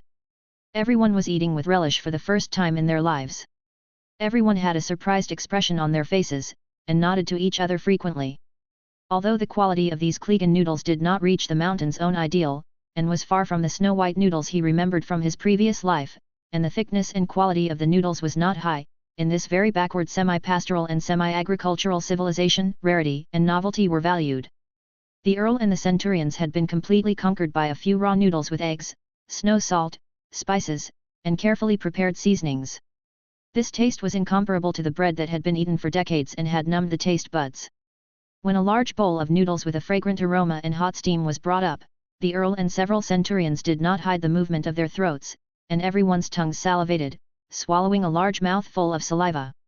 Thank you, deep into the bone marrow's bloodlust, CHAU 5342 Book Friends Rewards, thank you. Chapter 86. The noodles were brought by a woman with large hands and feet, wearing a snow-white apron. She was a commoner woman, somewhat dignified, but still clearly someone who had worked in the fields for a long time. The Beaker Tavern was the largest tavern in Lannisport, catering to wealthy merchants, rich men, great nobles, and landed knights. Count Odo was very familiar with the chefs at the Beaker Tavern because he often ate there and had a designated chef to cook for him. However, Count Odo had never seen this woman who was cooking noodles. The noodles were steaming hot and very fragrant. Count Odo had never smelled such a fragrance before. "Who are you?" Count Odo asked. "My lord, she is the master noodle cook sent by Clegane village. Her name is Alice, and her husband is Blackstone, the standard bearer of Sir Gregor's cavalry," the owner quickly said, bowing and smiling obsequiously. Oh! Odo was a little surprised. "Alice?" "Yes, my lord. Sir Gregor sent someone to Beaker specifically to cook noodles. Only for 2 days, my lord." Alice was poised and generous, not showing the nervousness or humility of other country folk when facing the count. Count Odo felt that the woman had some courage, but then he thought that a countrywoman who dared to work under the mountain could not be timid. This woman's looks were mediocre, but her figure was good, with big hips, hands, and feet. He wondered how many times the mountain had taken her after getting drunk. The mountain was a beast who didn't discriminate when drunk. 2 days.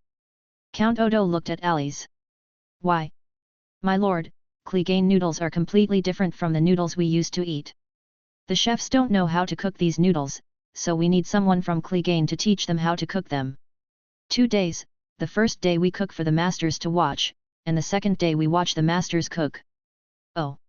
Count Odo picked up the chopsticks and saw the Clegane symbol on them. "Are the chopsticks yours too?" "Yes, although Lord Tywin has issued a decree throughout the Westerlands to replace knives and forks with chopsticks, everyone has a 6-month free choice and adaptation period. The lords are used to knives and forks. To make it easier for the lords who come to the tavern to eat noodles, we also brought a few pairs of Clegane chopsticks. Chopsticks are more convenient for eating noodles, my lord." Count Odo narrowed his eyes slightly. Gregor had become so meticulous and organized in his work that he dared not underestimate him. He thought of the Blood Raven, who had undergone a tremendous change with his remarkable 1001 eyes. Did Sir Gregor arrange this? It was our Miss Jane who proposed it at the political affairs meeting. Sir Gregor thought it was a good idea, so he sent us here. Jane Westerling, a famous talented woman in the Westerlands, a well-bred lady carefully cultivated by the Westerling family, talented and beautiful. After becoming Lord Tywin's adopted daughter, she became even more famous. Count Odo didn't find it strange that she had this insight. It was a pity that the mountain married this talented woman. Jane's only flaw was that her mother was the daughter of a spice merchant. Otherwise, with Jane's talent and beauty, she would have married into one of the Westerlands' 4 famous families long ago. Perhaps into the Lannister family of Casterly Rock. To Kevin Lannister's house. Count Odo sighed slightly in his heart for Jane. "Alice, how many people have you brought?" 10 people, my lord. Our first batch of noodles will only be sold to 10 selected taverns." "Oh! What careful calculations! It must have been proposed by that woman Jane again. Can all the women of Clegane cook these noodles?" "Yes, my lord." "How to cook them?" "First, put oil in the pot, heat it, add sea salt, spices and seasonings to stir fry. Then pour boiling water into the pot, wait for the water to boil again, add the noodles, bring to a boil again over medium heat, let it boil a few times, add greens to enhance the aroma, and immediately take it out of the pot and put it into a bowl, my lord." Count Odo's eyebrows rose as he listened. Boiling water to cook noodles, he had learned something new. They used to use cold water and wouldn't add the noodles until the water boiled. The order in which the Clegane people put the ingredients in was never done this way by his family's servants. Greens to enhance the aroma, he thought it was entirely dependent on spices. But there were no greens in the bowl, but finely chopped meats and bright yellow oil made him couldn't help but want to eat a few bites first. The fragrance and the aroma of meat burst out together, just smelling it made one's appetite wide open. But he was a great noble, a count, well educated, and would not be impatient. "Where are the greens?" "They have been scooped out and placed in another bowl. After you finish the noodles, my lord, you can eat the greens to refresh your mouth." Count Odo raised his eyebrows again. Alice's words opened his eyes. Unexpectedly, just eating noodles, and having eaten them for decades, he realized for the first time that there could be so much attention to detail. Then try the noodles first. It takes a long time to explain, but in fact, the few sentences of conversation took only a short time. Count Odo closed his eyes and smelled the aroma first, his tongue salivating. He had practiced using chopsticks skillfully and scooped up the noodles. "My lord, you can blow on the heat first," Alice said. There was a lot of oil in the noodles, and the oil retained heat. The count blew on the heat of the noodles and then ate this mouthful of noodles. A completely new taste, completely different from the noodles he had eaten in the past, delicate, refreshing, smooth, and delicious, with an excellent taste. Under the attention of several centurions, the owner and the tavern chefs and servants, Count Odo quickly finished a large bowl of noodles and then drank the noodle soup. "Give me the refreshing greens to try." The count elegantly put down the noodles, maintaining the demeanor of a noble. So, a small half bowl of greens was brought up, still emitting heat. It had been kept warm in another clear soup, without the greasy or meaty taste, purely the taste of clear soup and greens. After eating a small half bowl of greens, Count Odo's eyes lit up, and there were small beads of sweat on the tip of his nose. Another bowl of greens. Eating a small half bowl of greens after eating noodles with a lot of meat was simply the most delicious food he had ever eaten. "I can't give you any more, my lord," Alice said. "If you want more, it will spoil the taste. Only a small amount of pure greens and soup will have the best taste and lingering fragrance. Without the meat and greasiness of the noodles just now, the greens and green soup wouldn't be so refreshing." The count put down his chopsticks, and the owner immediately handed over mouthwash and a clean, snow-white napkin. The count really wanted another bowl, but he maintained his noble etiquette, and he would not lose his composure in these places. Moreover, he was already full when he came to the tavern, and now he was really stuffed. "Owner, how much do you sell a bowl of these noodles for?" "2 large copper stars, my lord." 2 large copper stars, not 2 large copper coins. 2 large copper stars were very expensive, equivalent to 96 yuan in RMB. There are 2 styles and values of copper stars, and 5 different styles and values of copper coins. The exchange is complicated, so I won't elaborate. But Beaker was the most upscale tavern in the city, only catering to great nobles, wealthy merchants, and landed knights. Count Odo dropped a silver stag and then said, "Owner, I'm buying this tavern. You help me run it well here. Beaker Tavern will be converted into Clegane Noodle Shop." He ignored the owner's stunned expression. An educated noble was 100 times more fierce than a beast when he was ruthless. "Centurion Bard, go tell those noodle sellers to send all the noodles that haven't been sold here. No one is allowed to sell them anymore." "Yes, my lord." Centurion Bard left. Count Odo said to Alice, who was also stunned, "Alice, don't cook noodles here. Come back to Clegane with me. I want to talk to Sir Gregor about something important." Alice exclaimed and didn't move. Count Odo smiled, "Alice, if I give you a gold dragon a month, would you be willing to go to King's Landing to be the head chef of Clegane Noodles?" A gold dragon a month. For Alice, it was a dreamlike sky-high price. Her heart was pounding. Alice said, "My lord, I need to go back and ask Sir Gregor." "All right." The count acted reasonably.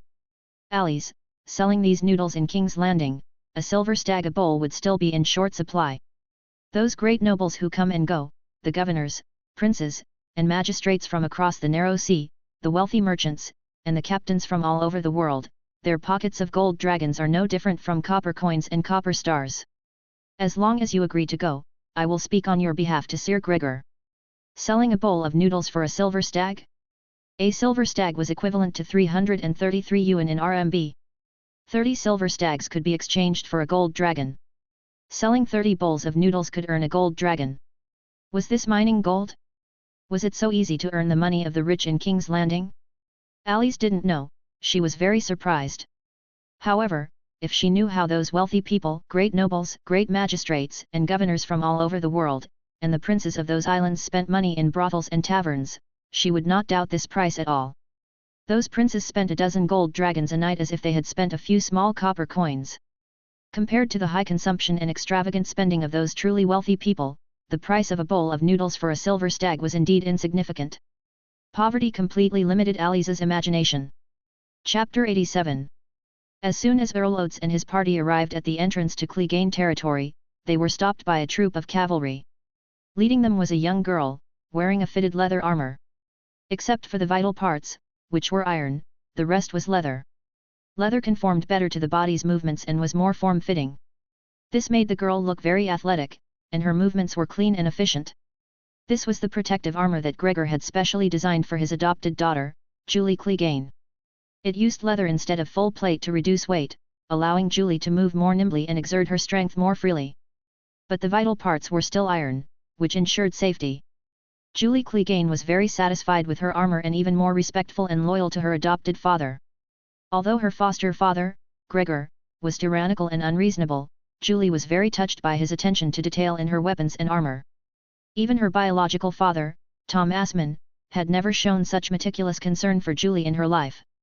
Earl Oates, the girl sat on horseback in the middle of the road, a short sword at her waist, a longbow on her back, and a quiver full of arrows, not giving way.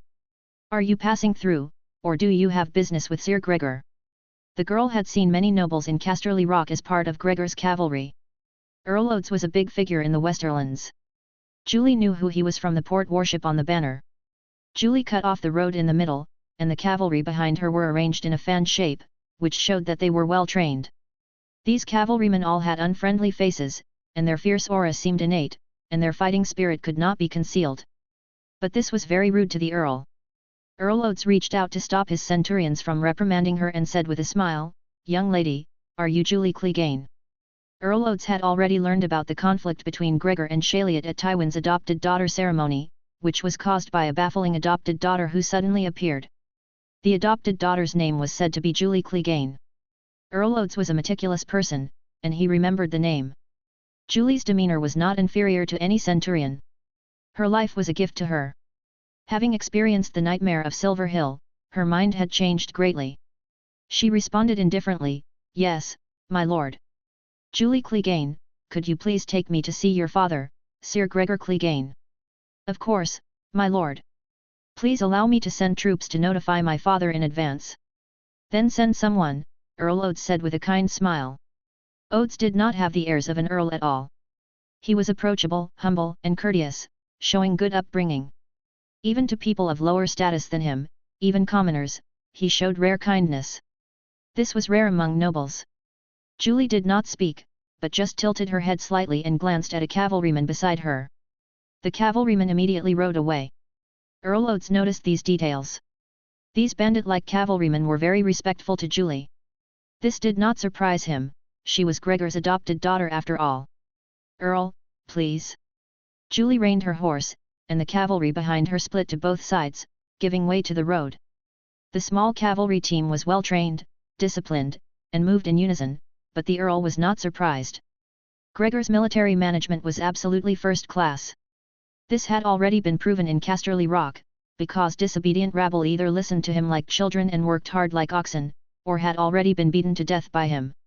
Those who dared to serve as soldiers under Clegane, apart from the people in the territory who could not escape military service, the other sources of soldiers were either not normal people or murderers and felons who were hiding everywhere. Even if they were normal people, because of the territorial law and military service order, Gregor could not recruit anyone other than those in the territory. All Lord's soldiers came from within the territory. If there were few soldiers in the territory and it was not enough, they could only spend money to hire mercenaries, which was why mercenaries were so popular in this world. Earl Oates advanced, followed by centurions and dozens of guards, as well as 2 carriages. In the carriages were the 10 housewives sent by Gregor to the 10 taverns to teach the chefs how to make noodles. Clegane village was under construction, and rows of new houses could be seen from a distance. The tall September was very conspicuous, and the huge 7-pointed star representing the faith of the seven stood on top of the September's tower. At the entrance of New Clegane village, the Earl's team was stopped again. This time it was Donson who stopped them, not on horseback, with his 4 guards beside him. "When you are promoted from an ordinary soldier to a knight by the Lord, you have the power to equip guards, ranging from 1 to several. Earl, the Lord ordered that only you and the centurions can enter the village, and the rest of the brothers must stay outside," Donson said bluntly. He held the hilt of his sword, his expression rude. The 4 guards beside him were also arrogant and overbearing.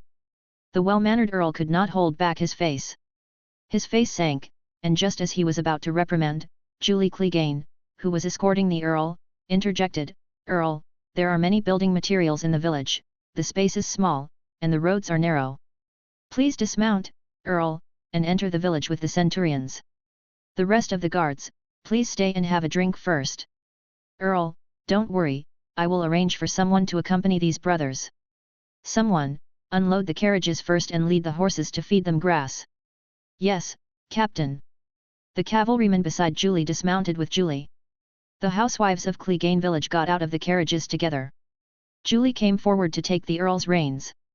The Earl felt suffocated, but he couldn't explode, so he had to dismount. Donson's rudeness and Julie's proper response formed two distinct contrasts. If Sweetmouth Ralph were here, he would surely coax the Earl to dismount and enter the village with a smile. But Donson couldn't do that. His sword was dozens of times more powerful than his mouth. In the past month, under the influence of little mother Jane Westerling, the adopted daughter Julie learned a lot about noble etiquette, about dealing with people, and about responding to words. Julie learned very quickly. The Earl dismounted. "Donson, even if I enter Casterly Rock, Duke Tywin would not let me dismount in advance." Donson said stiffly, "Earl, Sir Gregor ordered it, what can I do?" "Humph." The Earl led 4 centurions and followed Donson into New Clegane village. Along the way, the new houses were built neatly and tall, with small windows and high doors in every household, and huge stone courtyards. Livestock pens, wells and mills were scattered among them. The roads of every household were connected, and the front and rear spacing was consistent, which showed that they had been carefully planned. This kind of construction was not surprising. Architecture had unique achievements in this world, but these constructions were happening in Clegane territory, which made the Earl somewhat unwilling to accept. After walking a long way, a group of people came towards them. The person in the center was tall and mighty like a giant. The people around him seemed to be from Lilliput. Gregor Clegane brought his father-in-law Gavin Westerling, his fiancée Jane Westerling, Sir Polliver, the chief affairs officer scribe, and others to greet the Earl. The Mountain himself came to greet him, which made the Earl's depressed mood suddenly improve a lot. Chapter 88. Crygone Keep, the Great Hall. Earl Oates said, "Sir Gregor, I must first apologize to you for something." "What is it?" Gregor and Earl Oates sat across from each other at the table, as if an adult were facing a child, creating a natural sense of oppression. "I have forbidden the taverns in Lannisport from selling your Crygone noodles." Gregor Clegane did not speak, glaring at the Earl. He was waiting for the Earl to give an explanation. Several knights behind Gregor had already revealed their hostility, and made no attempt to hide it. Polliver's lips protruded as he slowly licked them.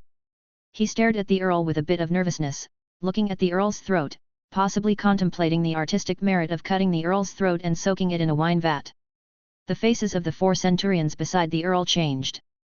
They all knew that it was best not to joke when speaking here. The people around Gregor were not normal people. Just by looking at their faces and eyes, the soldiers knew they were not good people. The Earl laughed and looked at Jane and Gavin. He was a little surprised that Earl Gavin was still staying in Crygone instead of returning to Casterly Rock to prepare for the wedding. This was a bit unreasonable. Was there something that needed him here in Crygone? Crygone was not large, but now it could not be said to be small either.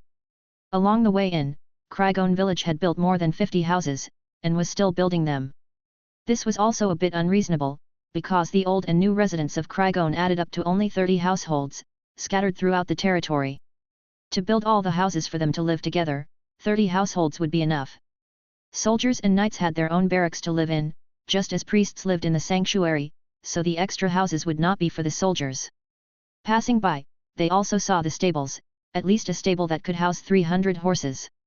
This was also a bit unreasonable, because Crygone's cavalry currently numbered less than 100, and even if each cavalryman kept 2 horses for switching, there was no need for such a large stable. These small details could only indicate one thing: Crygone was still recruiting soldiers and residents. According to the territorial law, residents could not change lords for life, unless the lord was destroyed due to a major accident or the lord's status and territory were directly stripped by the duke. Now, in times of peace, neither of these 2 situations would exist. Of course, the territorial law was not fully enforced. For example, if 2 neighboring lords, one of whom was more powerful, used the excuse of a dispute at the border to swallow the other lord's territory and residence, that could also happen. As long as a lord endured it for some reason, these things would happen. Sir Gregor, it seems that there are more residents on your territory, the Earl said with a smile. Without residents, there are no soldiers. It's not too much for Gregor, a dignified knight, to establish 100-man cavalry guard. Miss Jane's voice was as beautiful as the song of birds in spring. She smiled charmingly, captivatingly. Lord Earl, Crygone has not violated the territorial law by developing residents. I just suggested that the Lord Earl build more houses in the future for homeless vagrants and landless poor people to live in. This is not against the law, is it? Of course. The Earl laughed. Miss Jane, you haven't married into the Clegane family yet, but you are already worrying about Clegane. Ha ha, ha ha ha. Sir Gregor, congratulations on your good fortune. Noodles. Gregor said dully. With one word, he interrupted the Earl's chat. This word was like a small thunderclap, rolling in the clouds, which could explode with a crack at any moment. The Earl laughed again. Sir, I have bought the largest tavern in Lannisport, the Beetle Tavern. I am having it renovated into the Clegane Noodle House. I have ordered the other 9 noodle shops to stop selling noodles. I will raise the price of the noodles from 2 large copper stars to 1 silver stag, and only sell them to nobles, knights, big merchants, captains, mercenary leaders, island princes from across the sea, and dignitaries. Gregor glared at the Earl and said in a deep voice, I don't agree. The Earl was not flustered and smiled. Sir, I have asked my grey-robe scholar, Bancroft, to calculate it. If we cooperate, with the same sales volume, your income will double. Lannisport is the largest city in the entire Westerlands, and trade with Essos across the narrow sea is smooth. Those dignitaries and big merchants who come to Lannisport for trade will definitely eat noodles in the Beetle Tavern. Haha, they also need my, Earl Oates, port docking permit. I assure you, sir, as long as your Crygone noodles can keep up with the supply, our daily income will be like flowing water. This is a small gold mine. I don't agree, Gregor said decisively. The Earl's face stiffened, and his smile suddenly became awkward. The Earl suddenly wondered why he was so confident. He was facing the great demon, the mountain.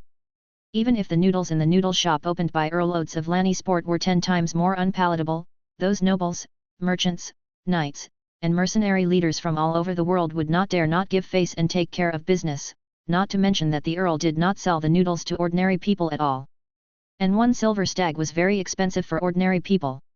Sir, why? No reason, disagree is disagree, Sir Gregor raised his voice. The entire hall echoed with Gregor's echo, disagree, agree, Gregor's voice was like thunder, his eyes widened, and his momentum was like a galloping horse. Those ignorant mad dogs behind him who only knew how to listen to Gregor's words were all eager to move.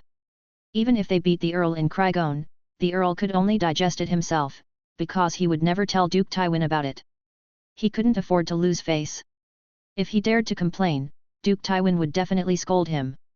There was no very serious conflict, and the Earl would not be in mortal danger, but killing a few of his small guards would not be a problem. Sir. The Earl said with a forced smile, actually, I still have.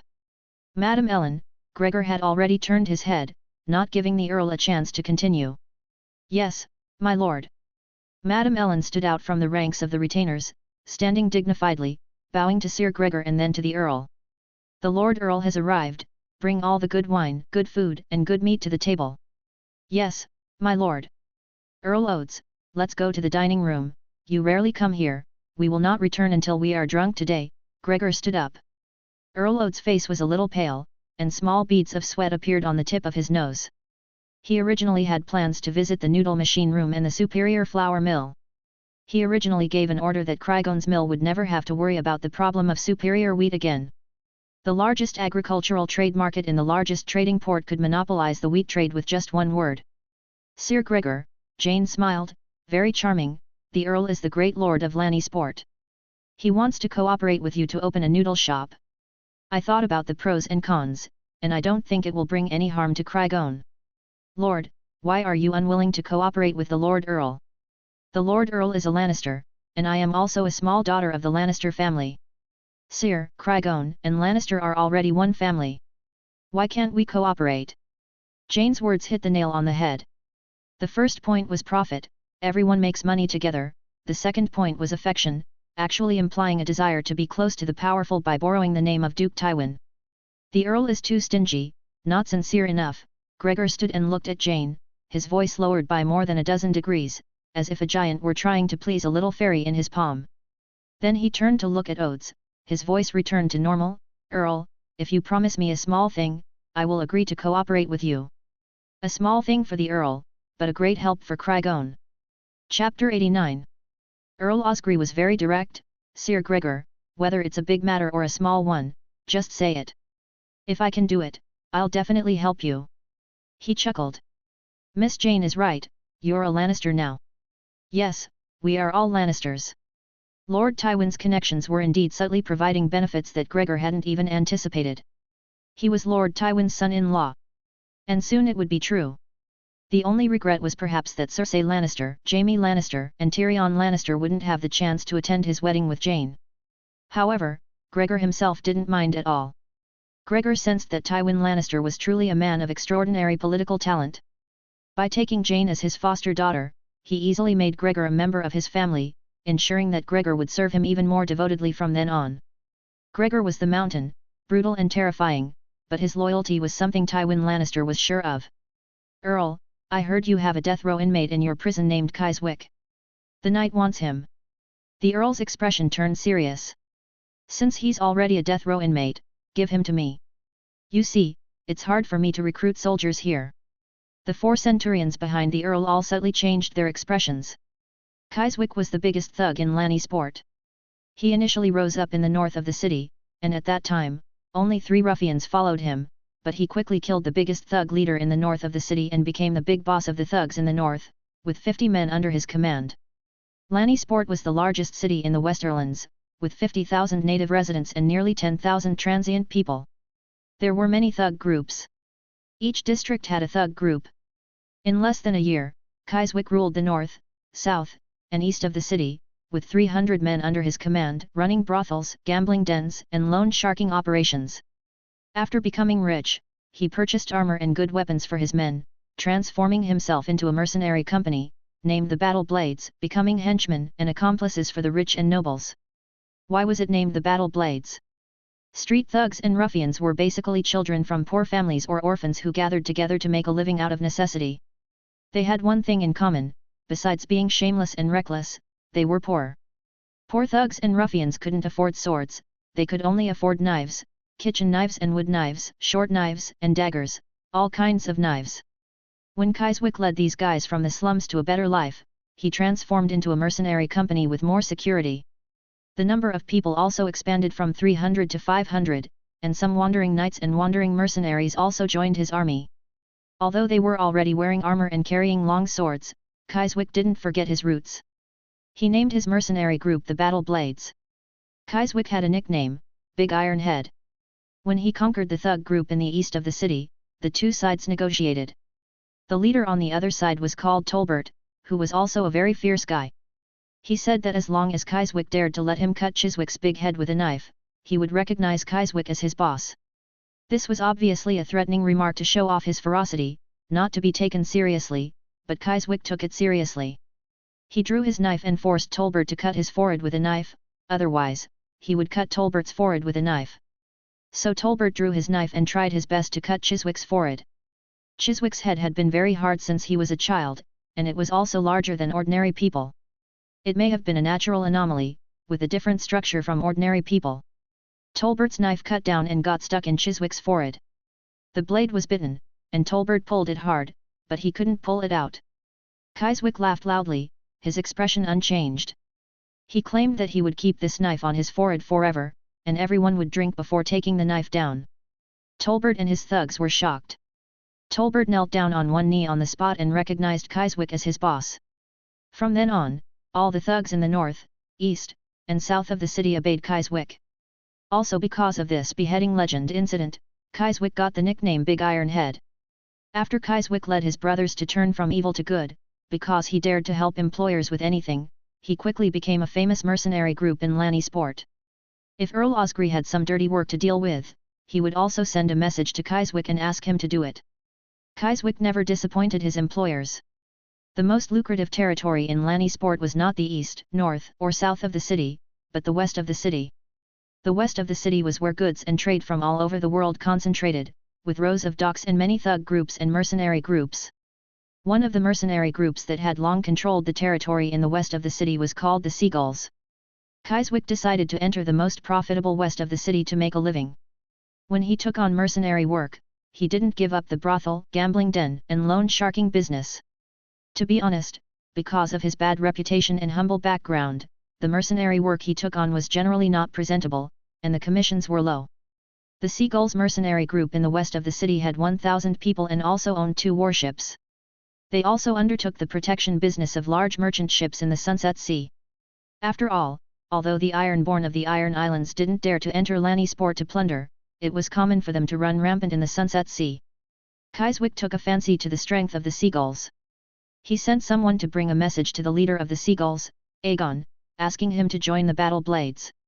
If he didn't agree, as long as Aegon's courage was greater than his, Kyswick, and he wasn't afraid of him, he was willing to recognize Aegon as his boss, and the Battle Blades would join the Seagulls. After receiving the letter, Aegon sent someone to tell Kyswick that even if his big head was really harder than steel, he would not submit to the Battle Blades. There was only one way for the 2 groups to merge, and that was for Kyswick to recognize him as his boss. After receiving the letter, Kyswick was very straightforward. He agreed with Aegon's statement, thinking that Aegon dared to call him his little brother, which was indeed courageous. So, Kyswick took his 10 or so most valiant brothers to the west of the city, found Aegon, and was willing to recognize him as his boss. Aegon was overjoyed, so he set up a banquet, called Kyswick his brother, and everyone drank and ate meat in large bowls. In the middle of the night, Kyswick and his 10 or so brothers pulled out short knives from their arms and cut off Aegon's head. Aegon's 10 or so most loyal and valiant generals were all beheaded. Kyswick stood on the table with Aegon's head in his hand. He ate the grilled meat stuck with Aegon's blood with his short knife, and the Seagulls surrendered. From then on, the Seagulls were annexed by the Battle Blades. The infinitely glorious Seagulls no longer existed and were merged into the Battle Blades. But soon, one of Aegon's little guards named Foulmouth secretly reported the blood case of Kyswick killing the leader of the Seagulls, Aegon, and more than a dozen others. So, Kyswick and his leaders were all arrested, thrown into the Black Prison, and became death row inmates. His Battle Blades disbanded. After Gregor Clegane heard about this, he had been planning to take this big iron head as his subordinate. Anyway, he was a death row inmate. If the Earl wanted to explain to the people, he could just find a bad guy to be beheaded. Gregor didn't know if the Earl would agree to hand over this death row inmate, Kyswick, to him, but he decided to take this opportunity to try. Gregor didn't want to miss a ruthless person with such courage in the world. All right. The Earl didn't hesitate at all. The Earl was also a sophisticated and ruthless person.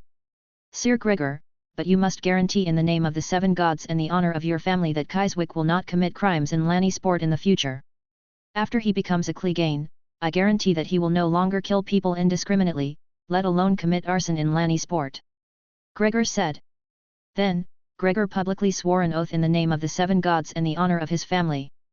Thugs and ruffians were everywhere, but a true king of thugs was hard to find. Kyswick was one. Chapter 90. Earl Uthel said with a smile, Sir Gregor, I gave you Casterly Rock as you wished, but you still need to show me some sincerity. Gregor said, Earl, speak. I want to open Clegane Noodles restaurants in the 5 major port cities, Earl Uthel said with a smile, Lannisport in the Westerlands, White Harbour in the north, Gulltown in the Vale, King's Landing, the capital of the 7 kingdoms, and Old Town in the Reach. Earl Uthel's vision is truly excellent. Deal. Gregor agreed without any hesitation, very decisively. He must do anything that makes money. The 7 kingdoms' 5 major port cities not only have a large flow of people, but also the largest population of the 7 kingdoms. Wealthy merchants, noble governors, princes, knights, and giant sword masters come and go. A noodle tavern that has never been seen or eaten before will definitely be a hit. I'm just worried about one thing, Earl, Gregor said. My reputation isn't very good. Foreign merchants and nobles won't mind using the Clegane name, but domestic nobles may be dissatisfied. It's possible that it will bring some small troubles. Gregor said that his reputation was not good. For some nobles, this was something they would rather draw their swords against than be humiliated, but when Gregor said it himself, it was so natural. This made Earl Gawain move slightly to the side. The Westerling family values the reputation of ancient nobles the most. In order to maintain the family's facade, the Earl had to sell land to maintain the family's facade. It was all caused by vanity. However, Gregor wore shamelessness as a badge of honor. He said that his reputation was not good, and he was not afraid of Earl Gawain's shame, and he didn't care about Earl Uthel's joke. The Earl did laugh, which made Earl Gawain feel a burning sensation on his face. Earl Uthel laughed and said, "Sir Gregor, then use Jane Westerling's name, Jane Noodle House, how about that?" "Hee hee. Use the Earl's name," Gregor said in an unquestionable tone, "Earl Uthel Noodle House." Uthel was a man of great sophistication. He was overjoyed in his heart, but remained calm on the surface, repeatedly declining. When it comes to ancient bloodlines and reputations, the Westerling family deserves it. Gregor didn't care about the family honor and personal honor that these nobles valued, but he knew that these nobles cared very much. The honor of knights and nobles can be used to swear together with the seven gods. The oath is as credible as the law and will restrain the behavior of the swearer. It can be seen that personal honor in this world is a very important thing. Since fame can bring family honor and personal honor, then give it to Earl Uthel. Gregor said, "Earl Uthel, it's decided, use the Earl's name to open a noodle house. The first one will of course be in Lannisport. When this noodle house is doing well, making money and accumulating management experience, we can use the money we earn to open the second one. The second one can be in King's Landing." Earl Uthel was overjoyed. Naming the noodle house after his name was an honor for him and his family. He seemed to see the day when his name would be known throughout the Seven Kingdoms. After eating Clegane noodles, the Earl was full of confidence in this wonderful noodle that he had never seen before. He deliberately showed his favor to Clegane, which was also meaningful. If Gregor Clegane was like Brynden Rivers of 1001 Eyes, if his life had undergone a huge change, Brynden Rivers had a theological epiphany, Gregor Clegane had a spiritual epiphany, then Gregor might invent something wonderful and practical in the future. Although the Earl's centurions learned from Dunson and Polliver that the noodle machine was made by a powerful blacksmith, Earl Uthel did not believe it. He concluded that this was Gregor's excuse. After all, a great demon having a spiritual epiphany is not something everyone can happily accept. In the citadel of Old Town, various inventions are announced every year. These inventions are designed for all aspects of people's lives, from architectural details to weapon innovations, from city gate winches to siege machines, from astronomy to medicine, from animal husbandry to farming, and scholars are conducting research in all areas. It's just that if you want to get a license to use the Citadel's new invention, you have to pay a lot of money. If it is an invention that can benefit the entire country, the royal family will generally pay for it, and then the technology will be promoted throughout the country. It can also be bought by a big noble alone, and then promoted throughout the country to make a profit. Even if Gregor's spiritual epiphany ends here, his status as Tywin Lannister's son-in-law is real. Earl Uthel can't get to know Cersei, Jaime, and Tyrion in the palace, but why not get closer to a great demon like Clegane? Whether from a political or business perspective, this is only good for the Earl and not bad. The Earl exchanged a dying prisoner for the opportunity to cooperate with Gregor, and obtained the honor of naming a tavern after his own name, as well as the goodwill of Gregor and Miss Jane. This is definitely a great deal. However, the only person who felt uncomfortable in the field was Earl Gawain Westerling. Gregor did not name it after the Westerling family, and the Earl felt a little uncomfortable. Earl Gawain's displeasure was not obvious, but Earl Uthel was a meticulous person and knew exactly what Earl Gawain was feeling. But so what? The self-deprecation between Earl Uthel and Gregor was just a humble word, not a real excuse. Gregor said again, "There is no problem with the name of the noodle house, but there is still a problem with the naming of the noodles. How about this, change Clegane noodles to Westerling noodles? Father-in-law, what do you think?" "I have no problem, the Westerling family is a very ancient noble." Earl Gawain was quite surprised, but he was happy in his heart. He didn't even say a humble word and agreed immediately. So, the name of the noodle house was decided, Earl Uthel Noodle House. The name of the noodles was also decided, Westerling Noodles. Everyone is happy. Miss Jane looked at Gregor. With her intelligence, to think of Gregor as a roughneck again would be an insult to her intelligence. "Sir, before going for a drink, can I see your noodle machine first?" "No." Gregor said decisively. Okay, then can I see your wheat mill?" "No." Okay, then can you invite the master who made the noodle machine to meet me? I really want to have a drink with him." "Okay." So, the noodle machine master was called in. Earl Uthel looked at this person walking in, so shocked that he was speechless and couldn't say a word. It's true, the most famous weapons master in King's Landing, Master Tob Mott. Chapter 91. Count Audrey was surprised to see Master Tob Mott, but then he understood. Since it was Master Tob, it was highly likely that he could design the noodle-making machine. As a smart man, Count Audrey had a clear choice, to voice his doubts or keep them to himself. Moreover, with Master Tob here, a master of weapons and machinery, Count Audrey knew that any suspicion was unimportant. A person who can be called a master is not only skilled in blacksmithing and weapons but also in manufacturing siege and assault machinery, as well as exquisite iron crafts and practical ironware, such as tableware and farm tools.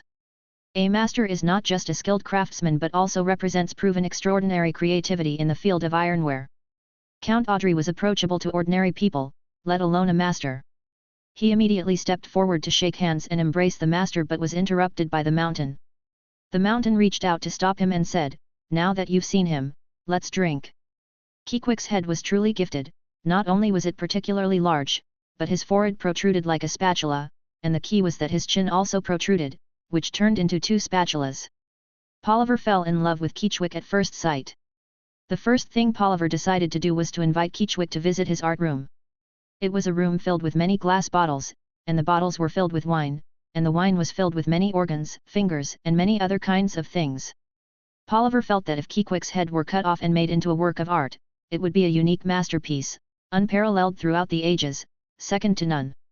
But Polliver knew that if his head was cut off, Keechwick would die, which was unacceptable to Lord Mountain, so he must not cut off Keequick's head now. But he could place an order first, in case someone else took Keequick's head first in the future. "Lord," Polliver said humbly. Keechwick stared at Polliver, his gaze like sharp hooks, and few people were not afraid, but Polliver felt nothing. Keechwick stared at Polliver without speaking. This Polliver guy clearly looked like a patient, but he was a knight with status, and he also had 2 guards beside him. Although Keequick's reputation in Lanny sport was not small, he was not a knight, nor did he have his own surname. Therefore, Keechwick was not a lord. He stared at Polliver without saying a word. "Lord, I want to pre-order your head. Your head is the most beautiful thing I have ever seen, extremely beautiful, unique, and there is no such wonderful thing in the world. I beg you, allow me to cut off your head after your death and soak it in a large wine vat to make it into a work of art." Keechwick tilted his head and stared at Polliver without saying a word. He was a little puzzled. Are all of Lord Mountain's subordinates like this? This guy is completely abnormal. Polliver suddenly showed a look of great joy. "Lord, you agreed so readily, thank you, thank you, thank you." Keechwick didn't say a word, but Polliver happily thought that Keechwick had agreed. Default. Mysterious logic. "Lord, you are free now, let's go back to Clegane now, I want to take you to visit my art room.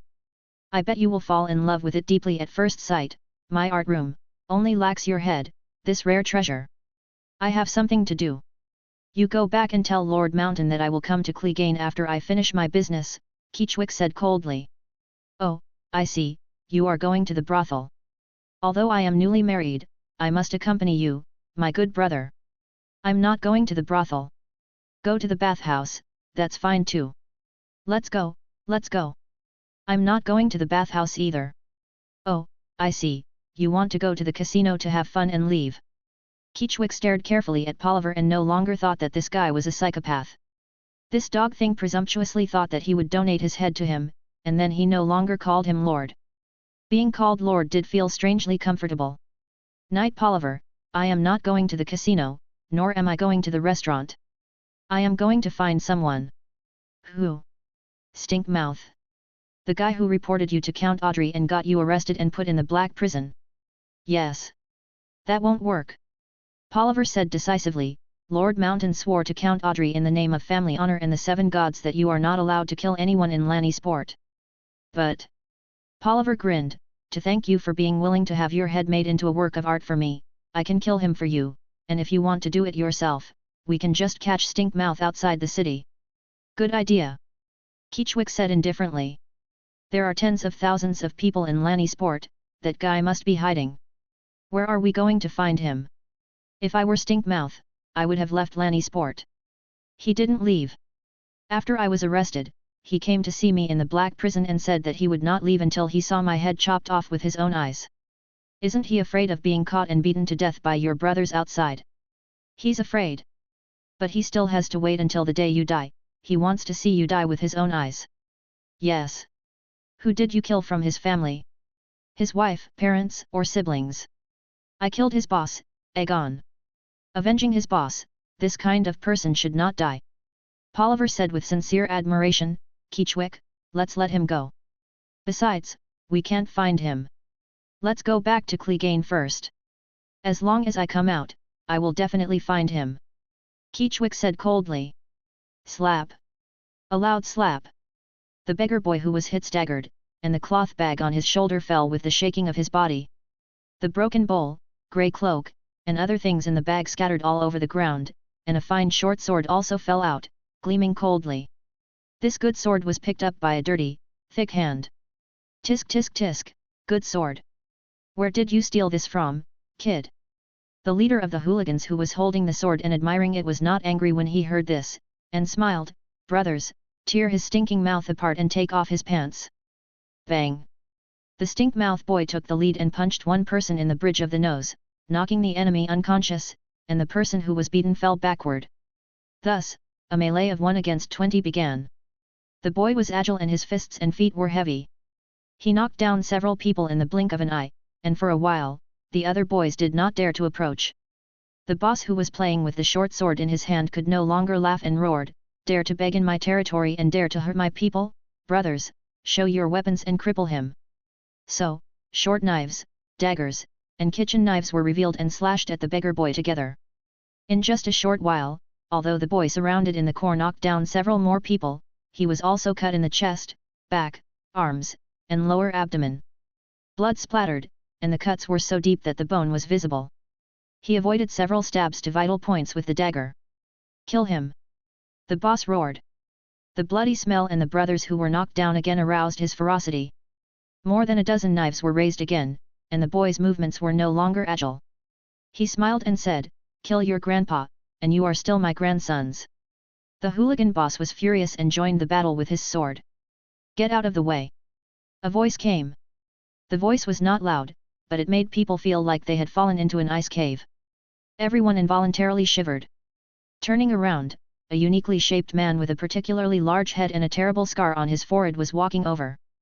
Behind him, there were 3 other people, one of whom was a tall, bald man whose breastplate was engraved with the black 3-dog pattern that made both villains and good people tremble. Chapter 92.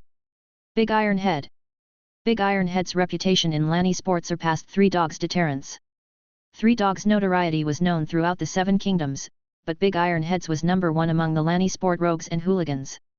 The appearance of Keyswick made the group of petty hooligans weak in their limbs. The timid ones had already quietly slipped away along the street, while the bolder ones dropped the knives in their hands. The short sword in the hooligan boss's hand felt like a red-hot branding iron.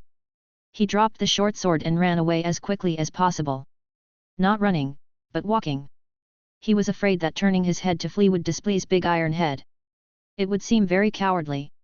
Big Iron Head Keyswick most despised those who came out to chop people without courage. He conquered the entire Lanny sport gang with courage and loyalty, making the heads of these gangs feel honored to be able to know him. This small street was very remote, and there were no opportunities to make a fortune. It was a place where poor people gathered. The poorer the place, the more violence breeds. The hooligans followed their boss and left. They really wanted to stay and switch to a new boss, but Chiswick's reputation was too great, a god in the hearts of the small hooligans. Even if they wanted to follow him, they were ashamed of their inferiority, with serious inferiority complexes, afraid of being despised by Keyswick. The brothers beside Keyswick were all men of steel, several levels higher than these street urchins. This kind of self-doubt and inferiority complex was like an illiterate mountain dweller wanting to curry favor with a member of the royal family, ashamed of themselves to the point of doubting their lives. "Damn it, don't you want your brothers anymore?" Keyswick cursed. The rapidly fleeing hooligans were like soldiers who had heard an order, stopping in unison, turning their heads, not daring to look Keyswick in the eye, and hurriedly helping up and carrying away their brothers who had fallen to the ground.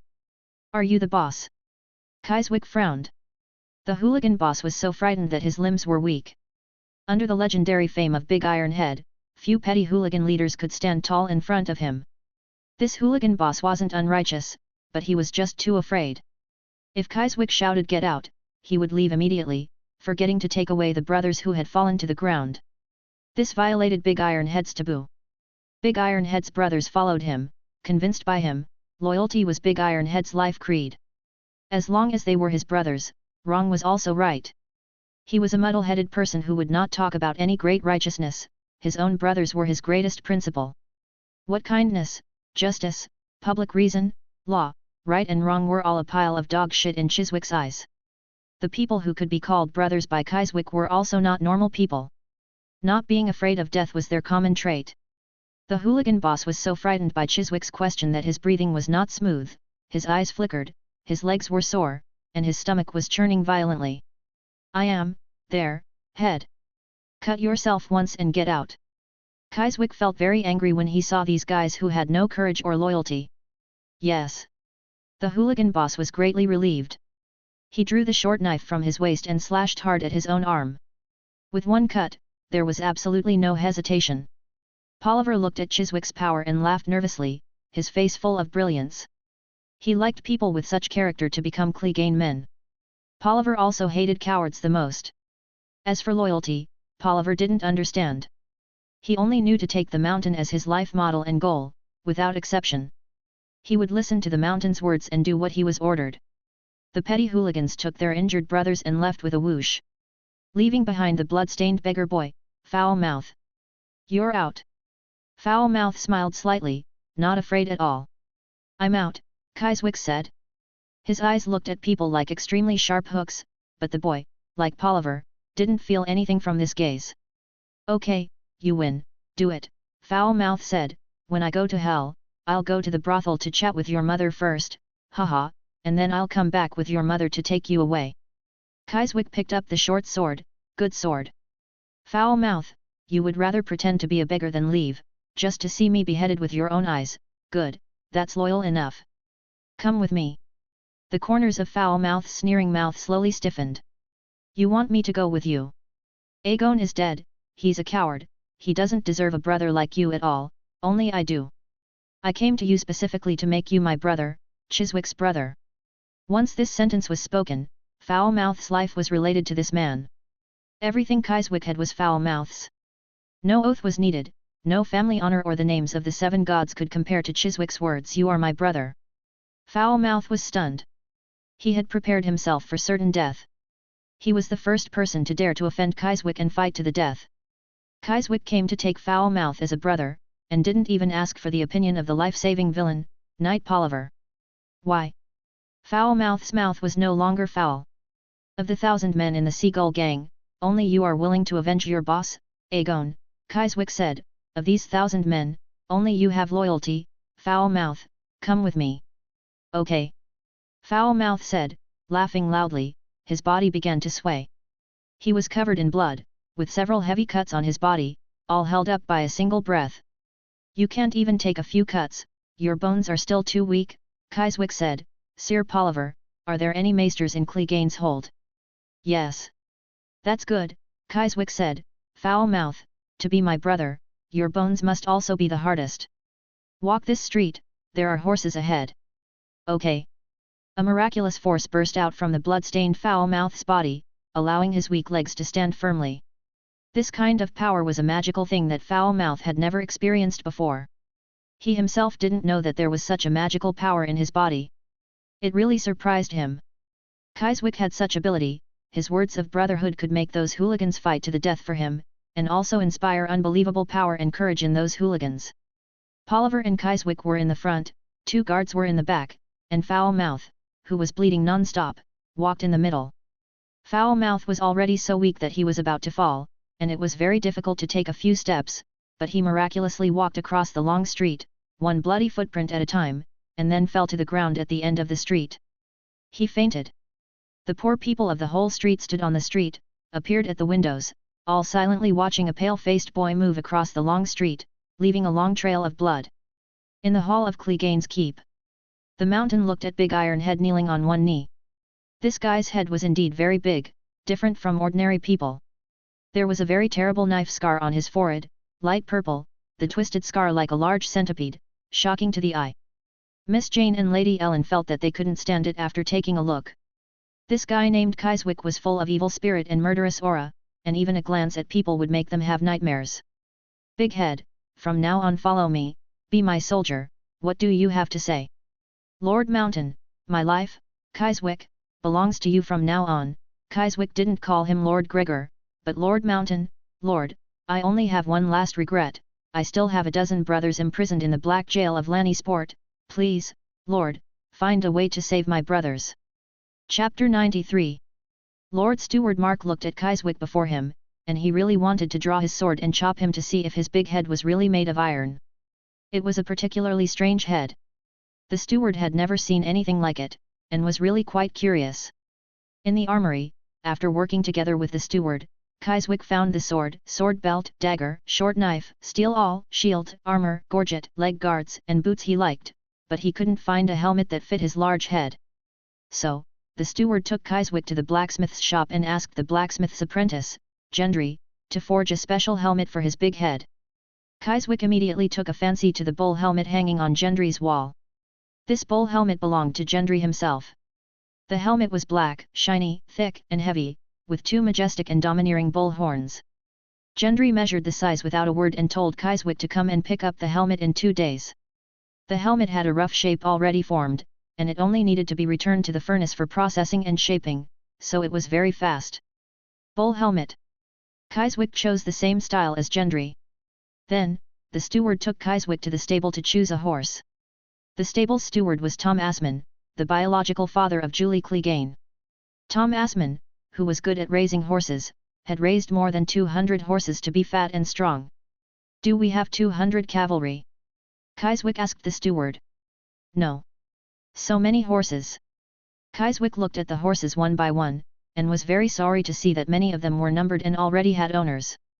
Sir Gregor is going to form a 100-man cavalry regiment. 1 cavalryman needs 2 horses. Kiswick nodded, indicating that he understood. Tom Assman, who was accompanying them, just watched the horses and didn't speak. He was silent and simple, enjoyed his current life, and was deeply grateful to Lord Gregor Clegane. The people who moved into the new Clegane village had completely changed their perception of Lord Gregor.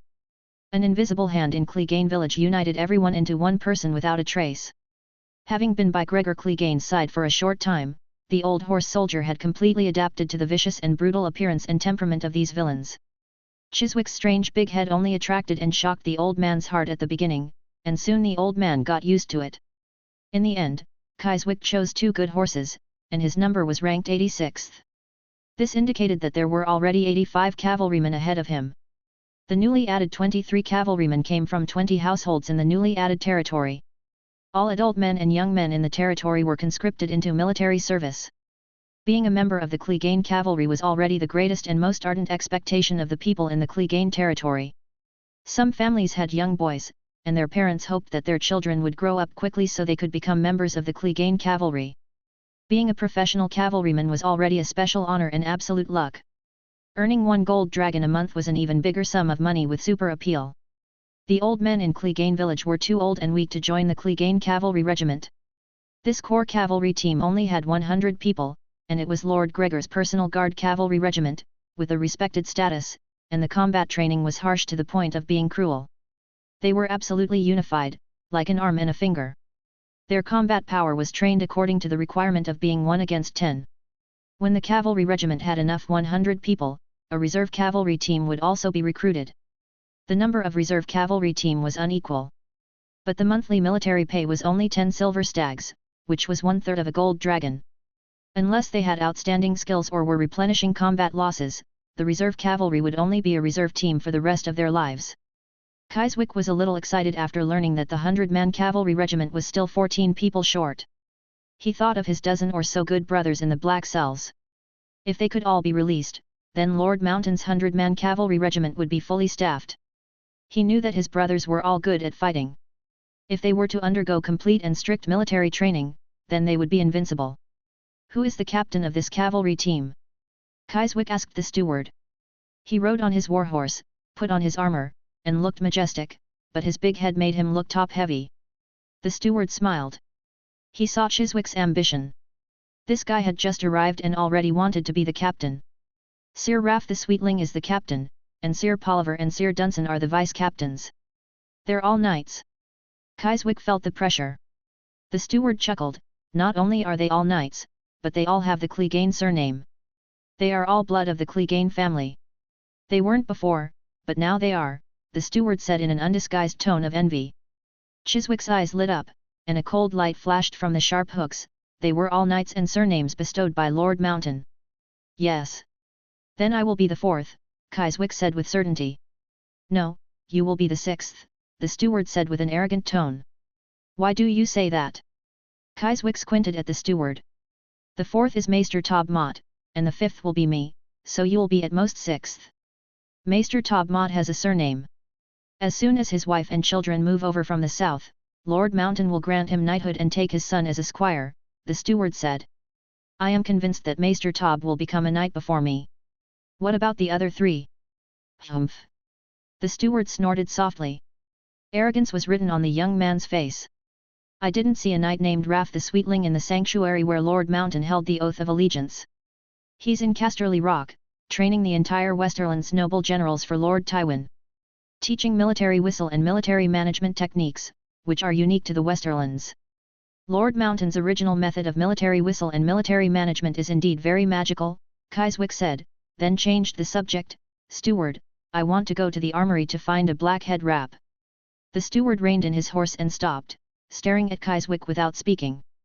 Chiswick explained, Steward, the scars on my head are too obvious, and I don't want Miss Jane and Lady Elaria to feel uncomfortable. The steward slowly smiled, although your head was cut hard, it hasn't become stupid. Chiswick, you are very smart, but your painstaking efforts to please Miss Jane make me a little uncomfortable. I will not allow you to become a knight and obtain the Clegane surname before me. I have been following Lord Gregor a year earlier than you. Chiswick said, Steward, if you weren't Lord Mountain's chief steward, if you weren't a Clegane, I would have smashed your teeth out. You can try it. The steward laughed. Are you going to use a knife or a sword, or get off your horse and use your fists? The steward made a gesture of invitation. He also wanted to test the hardness of Chiswick's head. Yesterday, when I swore allegiance to Lord Mountain in the sanctuary, we all said to each other in front of the 7 gods that Cleganes are all brothers, are a family, so I am just warning you, and will not use force against you. My swords and fists are only for outsiders, not for insiders. But if someone provokes me, that's another matter. Miss Jane is a noble lady, and I wear a black head wrap to cover the scars on my forehead out of respect for Miss Jane and Lady Elaria. Tell me, Mark, are you going to give me a black head wrap or not? By the last sentence, Chiswick's tone had turned cold. Half an hour later, Gregor Clegane, with his adopted daughter Julie, Polliver, Dunson, the steward, Chiswick, Maester Potter, father-in-law Gavin, fiancée Jane, and several servants, left Clegane village and headed for Lannisport not far away to visit Count Ode. As for Chiswick's newly acquired brother Foulmouth, he was recovering from his knife wounds in the Maester's infirmary, cared for by the Maester's apprentice, Lady Elaria's youngest son. The purpose of their trip to Count Ode was to ask for Chiswick's dozen or so brothers in the black cells.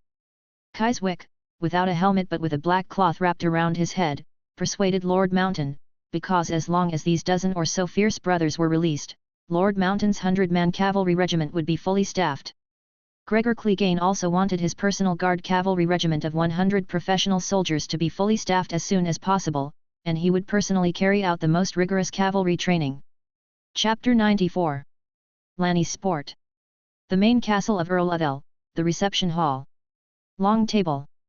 Earl Uthel and grey-robed scholar Bancroft stood in front of the long table, their precious daughter Rosamund Lannister standing between them, her big eyes flickering with surprise, watching Jenny Westerling draw a strange graphic on a parchment with a quill. Stillwater Bend. This was a secret that Sir Gregor had once refused to make public. A few days ago, when Earl Uthel went to Clegane Keep to sign a noodle restaurant cooperation agreement with Sir Gregor, Earl Uthel went to the toilet and noticed an amazing detail. There was no obvious odor in the toilet of Clegane Keep. The Earl looked everywhere, but could not see any secrets. The water flushed down the hole, still pitch black. However, no strange smell splashed back from the pipe. But in the Earl's own castle toilet, the odor lingered for a long time.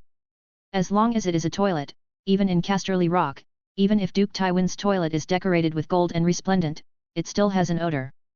Because the sewage pipes are connected to the space of the house, the circulation of air will inevitably bring the flow of odor in the air. However, there was no obvious unpleasant odor in the toilet of Clegane Keep.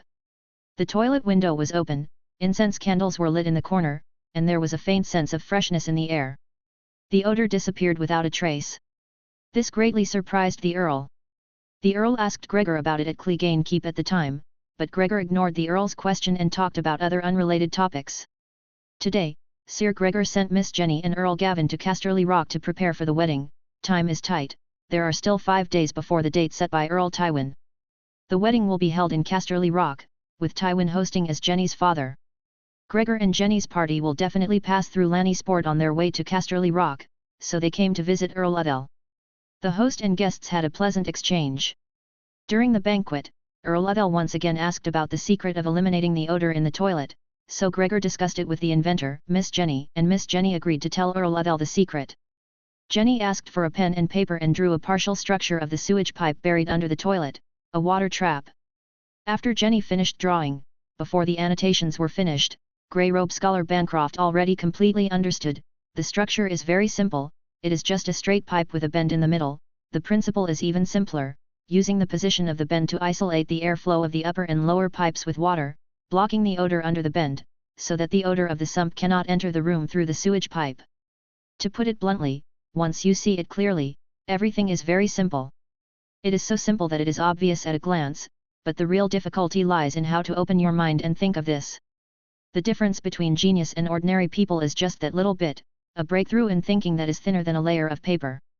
A simple truth that you can understand at a glance, but you just can't think of it, can't figure it out, and haven't even thought about it. Bancroft's surprise and admiration could not be expressed in words. Miss Jenny, you are the most intelligent lady I have ever met. If this water trap is placed in the Citadel, it will definitely win the whimsical award in the field of basic construction. Bancroft's praise and admiration overflowed from his words. The Citadel is the only place on this continent that cultivates scholars. The Citadel, it is really a city. It encompasses scientific research in all fields, astronomy, geography, mechanics, agriculture, etc., which are completely science and have nothing to do with mystics. Although there is also research on wizards and beliefs, it is only to improve the Citadel's full coverage of types and fields, and it has little to do with mystics, mainly focusing on the study of the evolution history of religious beliefs. Miss Jenny said modestly, everyone understands the structure and principle of the water trap, but I am just a little lucky. I happened to get this idea first and tried to make it. Scholar, please don't praise me. Earl Uthel's eyes flickered. Scholar, if this water trap is taken to the Citadel for promotion and an application for a bonus, how much reward will it get? The reward is determined according to the value of the new invention. 100 gold dragons is the minimum award for all recognized inventions. If the Citadel sells it to the royal family and promotes it nationwide, Miss Jenny will receive more bonuses. I think it should be between 500 and 1000 gold dragons. In addition to money, there is also eternal honor. Jenny Westerling's name will be written into the whimsical figures chapter in the Citadel's basic construction inventions, and will be known and praised by scholars, students, and apprentices of all ages. Gregor said, Miss Jenny, are you willing to announce the invention of the water trap? Promote it to the whole country through the Citadel. Miss Jenny said, since Clegane already has it, and Earl Uthel of Lannisport also knows it, I am willing to hand over the invention of the water trap to the Citadel and then promote it to the whole country. But before handing it over to the Citadel, I would like to ask my father, Duke Tywin, and ask for his opinion. Earl Uthel, Archmaester Bancroft, Sir Gregor, Earl Gavin, and Maester Hallis all nodded. Under the 7 steps, Great Ironhead Kyswick moved uneasily, feeling anxious. Lord Mountain promised to come to Earl Uthel's place, and he promised him to rescue the brothers in the underground black prison of Lannisport. They have been here for so long, but Sir Gregor seems to have forgotten the purpose of coming, first chatting about meaningless things, then drawing some water trap structure diagrams, and now discussing some national promotion. He really can't wait. Beside Kyswick, knights such as Polliver stood quietly, without any displeasure. Earl Uthel's guard captain Narlanet and 4 centurions Bard, Barrow, and others all held their breath and stood quietly under the 7 steps, watching the adults on the stage discuss the wonders of the water trap that they knew nothing about. I don't know when, the discussion about the wonders of the water trap at the long table on the high platform turned into a discussion about the pirate problem in the waters of Lannisport. Gregor said, "Earl, I have a way to add 2 more warships to your navy to fight pirates."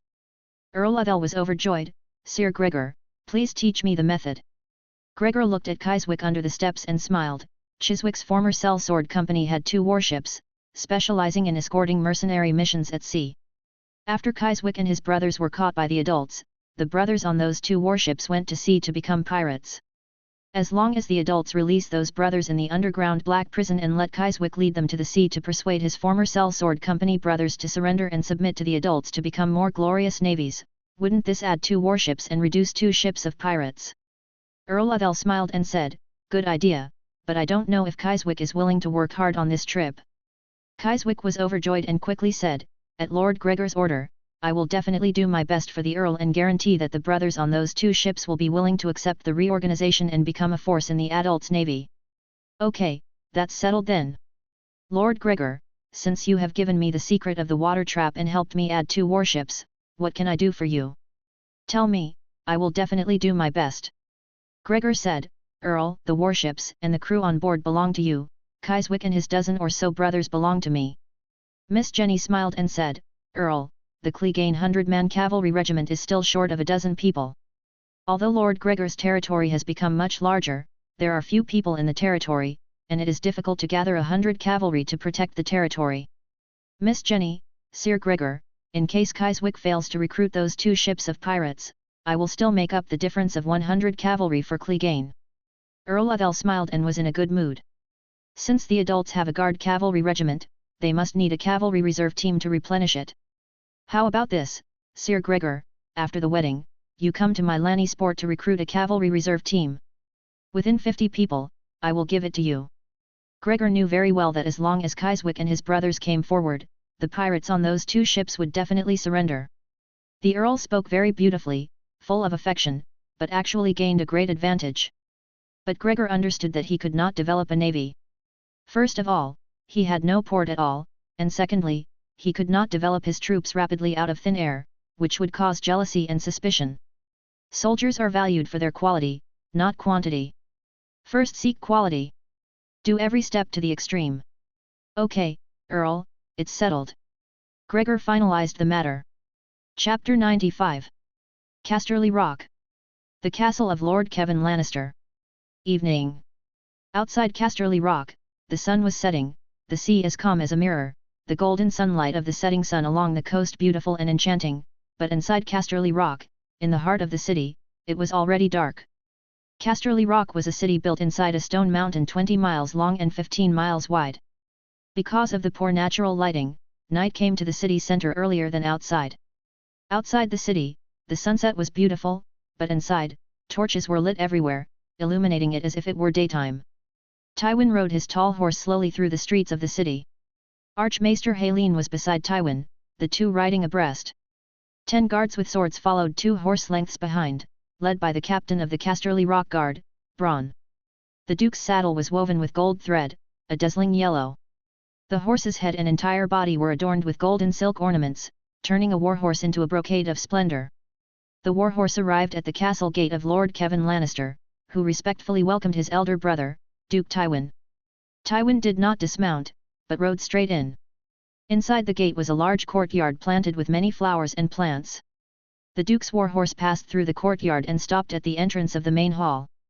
The Duke dismounted, and a servant who had followed him all the way took the reins and led the horse to the stables to be cared for. Captain Bronn and the 10 guards dismounted at the entrance to the main hall of the keep and stood guard at the door with their hands on their swords. Kevin was cautious and taciturn, and had little private contact with other knights and lords of the Westerlands. Although Casterly Rock was bustling with people coming and going because of the upcoming wedding of Jane and Gregor, with nobles from all over the Westerlands arriving one after another, no one came to visit or stay with the taciturn and aloof Kevin. Lord Kevin led the way, the 2 brothers passed through the hall, and Archmaester Haleen followed all the way. The 3 turned into a corridor and entered the tall maester's tower. Kevin seemed mysterious all the way. Tywin, with his steady personality and especially his composure, could not help but frown slightly. Tywin did not know why Kevin had secretly invited him here. Duke Tywin did not like mystery and circumlocution, and Kevin also seemed to have a reason. Finally, the party of 3 arrived at the Maester's Tower. The Maester's Tower had 4 floors.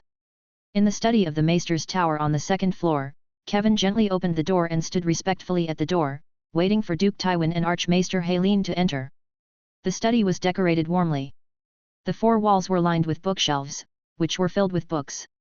From the lowest shelf on the ground to the highest shelf on the ceiling, all were filled with books. There were already 3 people in the study, 2 maesters and a lord. The lord was also a Lannister. Lord Adam Lannister, the High Lord of Lannisport. Beside him was Lord Adam's Archmaester, Bancroft. The other maester, Yarlin, was Kevin Lannister's maester and also the owner of this Maester's Tower. The 2 maesters and the lord quickly stood up to greet Duke Tywin, bowing and scraping, with amiable smiles. Duke Tywin was expressionless and did not return the greetings of the maesters and the lord. He went to the head seat, picked up the fragrant tea that had been prepared, and took a small sip. Archmaester Haleen stood behind the Duke.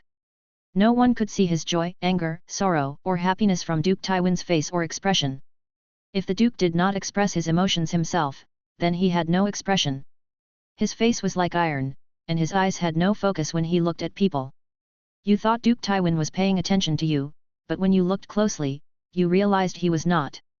You thought Duke Tywin was not paying attention to you, but when you looked carefully, you found that he was staring at you.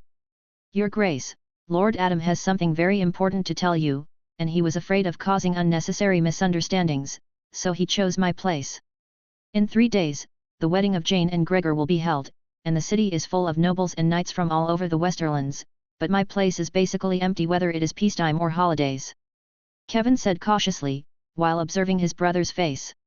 Tywin suddenly waved his hand, interrupting Kevin's nagging. Kevin stopped awkwardly and then winked at Lord Adam. Lord Adam smiled and said, Your Grace, I feel that some things are unusual, and Your Grace needs to understand and be vigilant about them, so I dared to come to Lord Kevin's place. I discussed it with Lord Kevin first, and Lord Kevin also felt it was necessary to report it to you. This is also what the loyalty I swore to Your Grace requires me to tell you the truth in my heart. Duke Tywin's unfocused gaze finally focused on Lord Adam's face. But he neither signaled the Lord to continue nor signaled the Lord to shut up. Small beads of sweat appeared on Lord Adam's nose. The Lord was nervous, and the Duke's expression made him doubt his decision. But, the arrow was on the string. Maester Bancroft, please show the Duke the S-bend diagram. Yes, Lord Adam.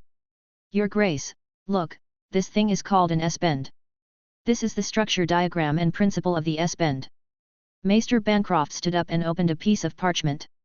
The S-bend and the text annotations drawn on this paper were exactly the ones Jane had drawn in Lannisport. The original drawing. Archmaester Haleen, standing beside Duke Tywin, took half a step forward. He glanced at the structure diagram and then read Jane's text annotations at a glance, saying, Miss Jane told the Duke and me about this matter yesterday. This is a structural component of a drainpipe, and Miss Jane named it an S-bend. A very appropriate and pleasant name. Yes, Archmaester. I also know that Miss Jane will tell the Duke about the invention of the S-bend, but what I want to say is, did Miss Jane really invent this thing? Lord Adam's question increased his tone, Your Grace, if this S-bend was not invented by Miss Jane, but by Sir Gregor, then Miss Jane and Sir Gregor are both deceiving the Duke. This remark was very powerful, directly destroying the trust between Gregor and Duke Tywin. Gregor was lawless, did all kinds of evil, was fierce and evil, and extremely vicious, but since he was 16 years old, he had not been completely evil for 16 years, but the more bad things he did, the better he lived. No one in the 7 kingdoms could do anything to him. Why? Because of Duke Tywin, this high mountain. Why did Duke Tywin use such an evil person, and bear the infamy of the 7 kingdoms? Because this evil person was useful, but what really moved Tywin more than usefulness was Gregor Clegane's absolute loyalty. Lord Adam directly pointed to Gregor's loyalty to Duke Tywin. Speaking ill of someone behind their back is a double-edged sword, it will either hurt others or hurt yourself. Duke Tywin stared at Lord Adam without saying a word, still expressionless. This caused Lord Adam's forehead to begin to sweat profusely. But, the arrow was already on the string. Chapter 96. Earl Oates felt his whole body heating up, and he forcefully suppressed the regret in his heart.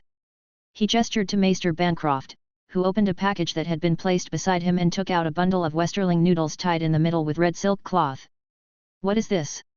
Sir Kevin asked. This is a type of noodle we've never seen or eaten before, called guamian. It's delicious, and you can freely add eggs, ham, spices, and snow salt. It can be cooked in boiling water in just a few minutes, or eaten raw. Gregor named these noodles Westerling noodles. It's said they are produced by machinery, Earl Oates said. I went to Clegane Keep, but Sir Gregor refused to show me the noodle-making machinery.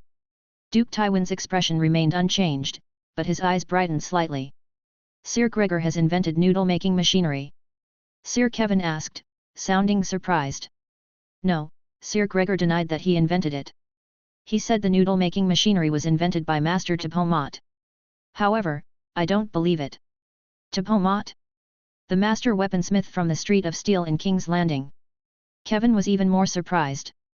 Yes, Master Tipomot suddenly appeared in Clegane. This matter itself is unusual. Master Tipomot has his own smithy on the Street of Steel. His smithy isn't rented, he bought the property. Why would a master weaponsmith who lacks neither fame nor fortune suddenly appear in Clegane village? The more Earl Oates spoke, the more confident he became. Although he didn't dare to look directly at the Duke for too long, he dared to look at Sir Kevin and the other two maesters. Sir Gregor brought Master Tipomot from King's Landing to Clegane village. What does he want to do? Forge the best weapons and armor? Then he should hand Master Tipomot over to your grace, so that Master Tipo can serve your grace in Casterly Rock, instead of for himself. Tywin didn't say a word, his hands pressed on the table, radiating authority.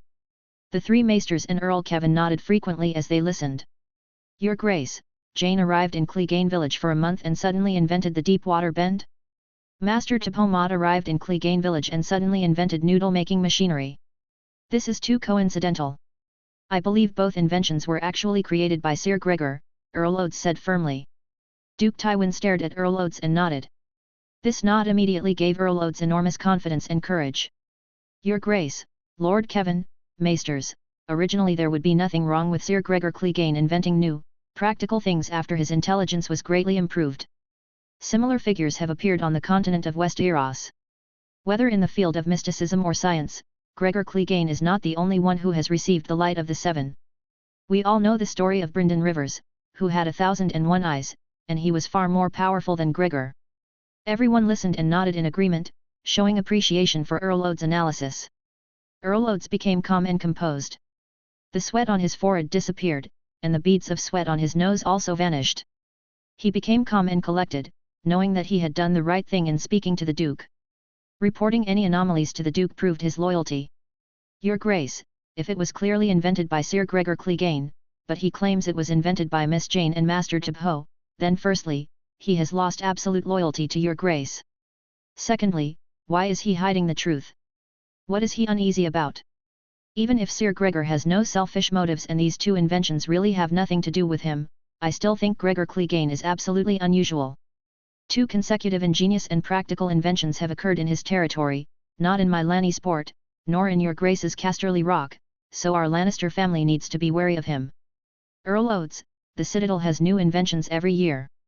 There are new formulas and theories in mathematics, medicine, architecture, astronomy, and so on every year. Although the Citadel possesses almost all the inventions on the continent, the Citadel cannot threaten the interests of any noble family. Scientific inventions are just scientific inventions, Maester Hallis said. Yes, Maester Hallis. But with civilization like writing and mathematics, the Citadel has scientific inventions in various fields every year. This is not surprising.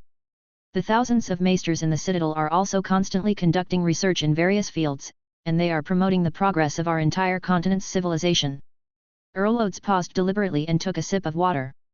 However, Maester Hallis, in Clegane's territory, in a short period of time, snow salt, military whistles, chopsticks, deep water bend, noodle-making machinery, so many inventions have appeared one after another, which is very unusual. Earl Oates looked directly into Duke Tywin's eyes. Your Grace, because of these inventions, Gregor Clegane will become richer and more powerful. He is now recruiting soldiers, hoping to build 100-man cavalry to protect his territory, which also makes me feel uneasy. Earl, if scientific inventions appear more and more in the Westerlands, then it will be Clegane who becomes more and more powerful because of this, and it will also be the Westerlands, Duke Tywin said, unhurriedly, his voice faint. With the same technology, we don't need to spend a lot of money to buy similar inventions from the maesters at the Citadel. We can also sell the inventions to the Citadel, sell them to the king, and then promote them nationwide in the name of the Westerlands, and even sell them through trade to the continent of Essos across the narrow sea. If Gregor's increased intelligence needs to be guarded against, then should all the thousands of maesters in the Citadel, including the maesters around us, all die. The fiery atmosphere stirred up by Earl Oates in the room suddenly began to cool down. Earl Oates did not expect the Duke to say this. His face couldn't help but turn a little pale. He looked at Sir Kevin, who also felt that something was wrong and closed his mouth tightly. Duke Tywin changed the subject, however. Earl Oates, your concern about Gregor's loyalty has alerted me. Earl Oates' tense heart was happy again. Duke Tywin casually knocked Earl Oates down a peg, implying that his slanderous actions were not a great achievement and he shouldn't expect to claim credit for it.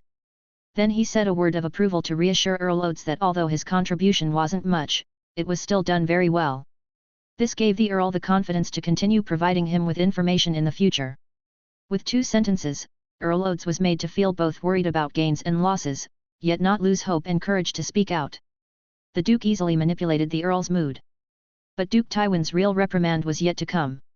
However, what were his true thoughts about Gregor Clegane? Chapter 97. Duke Tywin slowly said, Lord Oates, how many soldiers are in your city guard? Lord Oates was slightly taken aback. Duke Tywin knows the strength of his city guard like the back of his hand, so why ask such a question? But since Duke Tywin asked, he naturally had to answer honestly. 2,000 guards, your grace. What about the navy? 2,000 sailors. What about in wartime? If there's a war, how many troops can you mobilize? 4,000 guards, 4,000 sailors. Oh. And how many soldiers does Sir Gregor have? Lord Oates was taken aback again, then said, 86 cavalry, your grace. In wartime, how many soldiers can Sir Gregor mobilize? 86 cavalry, your grace. Lord Oates, how many families are there in your territory, inside and outside the city? 11,000 families, your grace. How many families are there in Sir Gregor's territory? 30 families, your grace. Cold sweat began to dampen Lord Oates' back. Lord Oates, if I were to worry, it seems I should worry more about you. Lord Oates was speechless, unable to say a word. He never expected the Duke to say such a thing. His Grace was just praising his concern for Gregor, but now he suddenly changed his tone. What does this mean? Lord Oates, what's your surname? Lannister, your grace. And mine. Also Lannister, your grace. Lord Oates dared not sit any longer. He stood up, respectful but no longer composed, sweat breaking out on his forehead. How long has there been a master-servant relationship between the Lannisters of Lannisport and the Lannisters of Casterly Rock? 1,000 years, your grace. Yes, more than 1,000 years. So what are you worried about? We have always been one family. We are all Lannisters of the same blood. I may suspect anyone in the Westerlands, but I would never suspect Lord Oates, because we are all Lannisters. Lord Oates' panicked mood was strongly soothed again. He gave a sheepish smile, but his heart was completely put back at ease. That's right, the Lannisters of 1,000-year master-servant relationship have never changed. This is no longer something that can be described by the word loyalty. This is a family whose blood is thicker than water, a blood tie that requires no questioning. So what Duke Tywin said earlier, Lord Oates, if I were to worry, it seems I should worry more about you, was just a jest from his grace. Lord Oates blamed himself for thinking too much. In the entire Westerlands, it's impossible to find a blood tie as strong as that between the Lannisters of Lannisport and the Lannisters of Casterly Rock. Blood is thicker than water, 1,000 years of master-servant relationship, there's no need to prove it with anything else. My lords, there's no need to worry too much about Gregor's 86 cavalry and 30 families. Maesters, compared to the Citadel's thousands of maesters and the thousands of technological inventions and research results, Gregor's little inventions are nothing. I don't want everyone's suspicion of Gregor to affect his loyalty. I have a sense of proportion, caution, analysis, and judgment regarding Gregor. The 3 maesters and 2 lords listened respectfully to Duke Tywin's words. Sir Kevin was originally a smart and talented man, but he was willing to be Tywin's shadow and foil, stemming from his admiration for Tywin's ruthlessness and extraordinary talent. Any thorny problem and complex situation became very simple in Tywin's hands. Tywin was hired by King Aerys Targaryen as Hand of the King at the age of 20 and served for 20 years. He was the uncrowned king. The Seven Kingdoms all recognized that he was the true king, a true king hidden behind King Aerys. If King Aerys hadn't angered Tywin, Tywin wouldn't have resigned as Hand. If King Aerys hadn't humiliated Tywin, Tywin wouldn't have stood idly by, letting the royalists and rebels fight to the death. In the end, Tywin defected to the rebels, personally captured King's Landing, and ruthlessly destroyed the Targaryen dynasty. Kevan always admired his elder brother Tywin wholeheartedly. He lost himself and willingly became Tywin's shadow, just like the neurotic Polliver's absolute loyalty to the Mountain. I don't want what we said today to be spread to anyone. Absolutely not a single word can reach Gregor's ears. I want all the benefits he can bring to the Westerlands. But if today's conversation is leaked, it will affect his enthusiasm for inventions and his loyalty to Casterly Rock. Duke Tywin's gaze slowly swept over the 2 lords and 3 maesters. Everyone nodded quickly, indicating that they would strictly keep it secret and not reveal a single word to the outside world. In fact, even if Lord Oates were allowed to go out and say it, he wouldn't dare. If Gregor found out, breaking his legs would be a light punishment.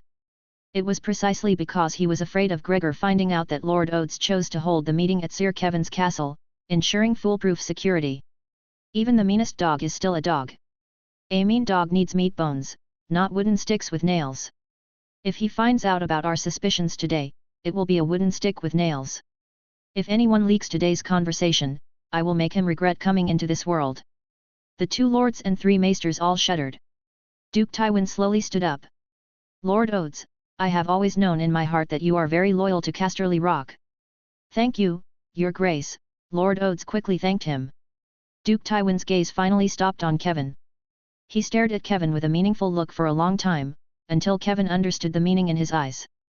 Then he withdrew his gaze, didn't say goodbye to the knights and maesters, and strode away. Grand Maester Hallan quickly followed. Since Tywin was 17 years old, Kevan had willingly and wholeheartedly followed his brother Tywin. His understanding of his brother Tywin's thoughts was like an innate talent. He understood the meaning of his brother Tywin's eyes. One layer of meaning made him feel cold in his heart, and for the first time he felt a deep crisis for the Westerlands. This kind of crisis was something he had never thought of before. He felt ashamed because of it, and he also felt cold all over. And the second layer of meaning in the gaze was Tywin blaming him for having too low a vision and too small a pattern in his chest.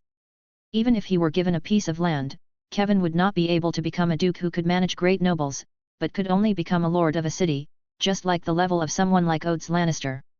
This made Kevan's face burn, as if he had been slapped by Duke Tywin. Chapter 98. Gregor Clegane, though a second incarnation, was experiencing marriage for the first time. There were no festive decorations as he remembered, not even lanterns or the ubiquitous red double happiness characters. No church or septon chanting blessings. Nor could it be described as a citywide celebration. As with the engagement, Janie I's mother was notably absent from the guest list. Janie I and Gregor would hold another, more intimate family wedding when they returned to Casterly Rock. This was a civilized era where merchants held little status. Agriculture, industry, and commerce were all lowly pursuits, soldiers and nobles were the most esteemed and respected. Ordinary commoners were even lower. This was an era where a noble could take a fancy to a peasant girl on the road and satisfy his lust without consequence, his guards standing by with swords drawn to protect their lord. Gregor himself was one of the best of this breed. His reputation was such that his name alone could cure children's night terrors. In the border regions of the Westerlands, Riverlands, and Reach, women always carried black ash, ready to smear themselves into ugliness if the Mountain and his men patrolled nearby. The wedding feast, hosted by Lord Tywin, began at noon and stretched into the night. Dozens of chefs worked tirelessly in shifts before a variety of pots and pans. Hundreds of servants weaved among the tables, carrying wine barrels, bread, and bacon soup. Plates were cleared away and replaced with fresh, laden platters. Forks, knives, and chopsticks were all in use. Because Lord Tywin promoted the use of chopsticks, most nobles and knights were happy to oblige, using only chopsticks.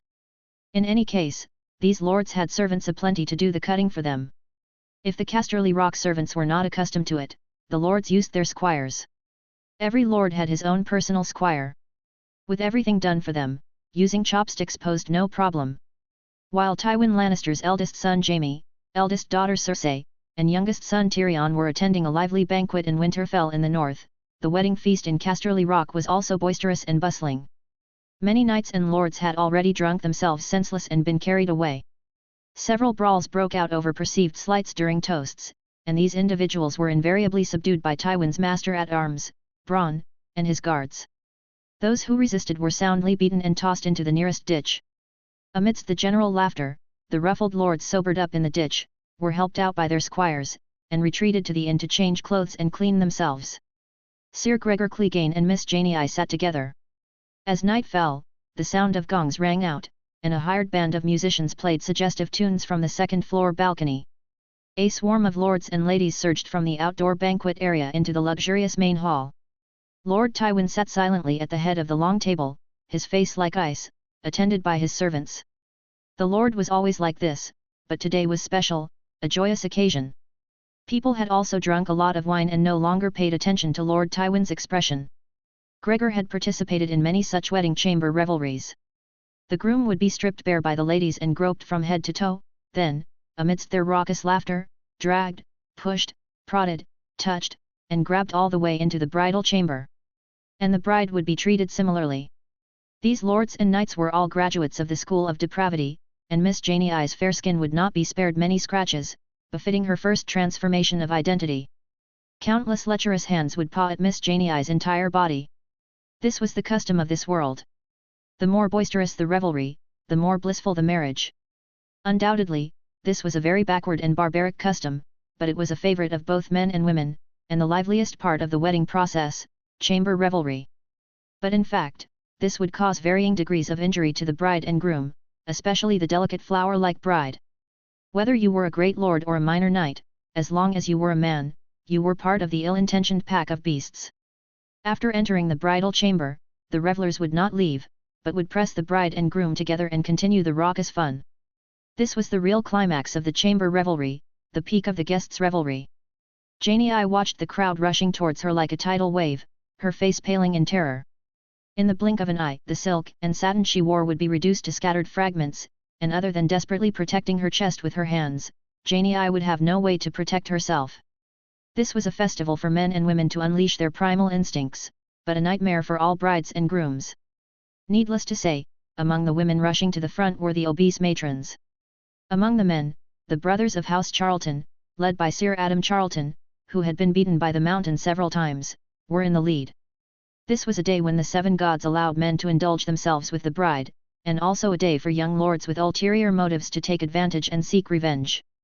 For example, Adam Charlton, who was eager to make Janey his mistress, could take advantage of the chamber revelry to do whatever he wanted to Janey.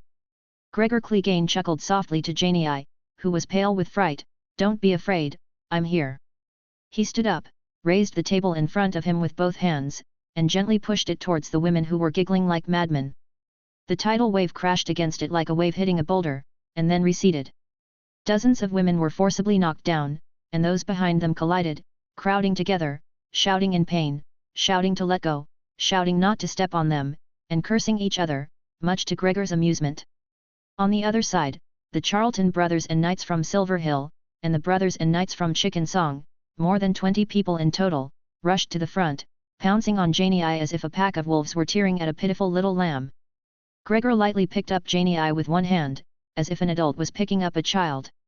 He took a step back, retreating a great distance, then stepped forward and kicked out, squarely hitting Adam Charlton in the chest. Adam Charlton was knocked back by an irresistible force, the bones in his chest cracking. He crashed violently into those behind him, causing a large group of knights to fall down with a thud. The momentum of the wave of lords and knights surging forward was immediately blocked. "Don't be afraid, stand here," Gregor said softly to Miss Janey. He put Janey down, strode forward and with one punch, knocked out Lilar Craig Hall, nicknamed Big Pig. Then he grabbed a sturdy knight and threw him directly towards the doorway. With a bang, the knight arced through the air and crashed into the crowd, sending the lords who wanted to rush to Janey sprawling on the ground. Chapter 99. "Sir Gregor, what you're doing is bad luck," Earl Uthel shouted from across several tables. More people who had drunk their fill joined in the commotion, but they didn't dare to move forward. The women who had meticulously prepared to tease the Mountain also dared not step forward. Teasing the bridal chamber is a way of blessing the bride and groom. No matter how delicate a woman is, she must shed her mask on her wedding day. No matter how formidable a warrior is, he wouldn't dare to strike the guests on his wedding day. And it's usually women who tease the groom. It was a pity that the mountain seemed to be an exception. If the mountain glared angrily, everyone would not dare to be presumptuous, but the key was that the mountain laughed heartily after pushing people over, seeming very interested and without malice. No matter how you looked at it, it seemed like he was joking, so everyone did not panic and scatter out of fear. Moreover, Duke Tywin was still sitting upright on the high platform. Today, the wedding ceremony had passed. The mountain had married the Duke's adopted daughter, and he was the Duke's son-in-law, equivalent to half a Lannister. No matter how bold he was, he wouldn't beat the guests in front of the Duke, right? But the reality was the opposite. Amidst hearty laughter, the mountain kicked over Adam Marbrand, punched Lyle Craig Hall, the strong boar, unconscious, and then threw a knight dozens of feet away, knocking over a large group of knights. Only then did Earl Uthel shout from afar, directly pointing out that the mountain's violent resistance to teasing the bridal chamber was unlucky. As soon as Earl Uthel finished speaking, he realized that he was being targeted by several capable-looking young men. These young men all had unfriendly faces, and they were not wearing formal attire, but tight-fitting training clothes, looking like they were specifically prepared for fighting. The Earl felt ominous. These young men looked unfamiliar, and seemed to be knights under Sir Gregor's command. Gregor shouted, "My bridal chamber is for you to tease, and for us to tease, for everyone to tease, tease to your heart's content. Brothers, take down Earl Uthel." Thus, before Earl Uthel could react, he was instantly pinned down by several young men. Bang! The Earl's face was kicked hard, and blood gushed from his nose. He was about to shout, but as his mouth opened, he was kicked again, this kick even harder, and several of the Earl's teeth were shattered. The Earl struggled desperately, filled with fear that he would be accidentally beaten to death. Just as he was about to get up, a meteor fist came, hitting the Earl's temple squarely, and the Earl fainted. Only then did people realize that at the tables next to Gregor and Jane, dozens of short-clothed, legging-clad men had been sitting there since who knew when, and every one of them looked like bad people. These people were either strangely shaped or full of evil, and they didn't look like normal people at all. The knights stood together, and the women retreated one after another, afraid of being caught by this group of people, which would truly be asking for trouble. Everyone understood that the idea of venting grievances and seeking revenge during tonight's bridal chamber teasing was out of the question.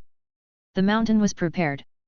The mountain usually didn't have any friends, and those who were willing to tease the bridal chamber were people with mischievous intentions, all wanting to take the opportunity to move the mountain, whom they usually didn't dare to move. Now, whoever went up would be unlucky. Everyone looked at Duke Tywin on the high platform.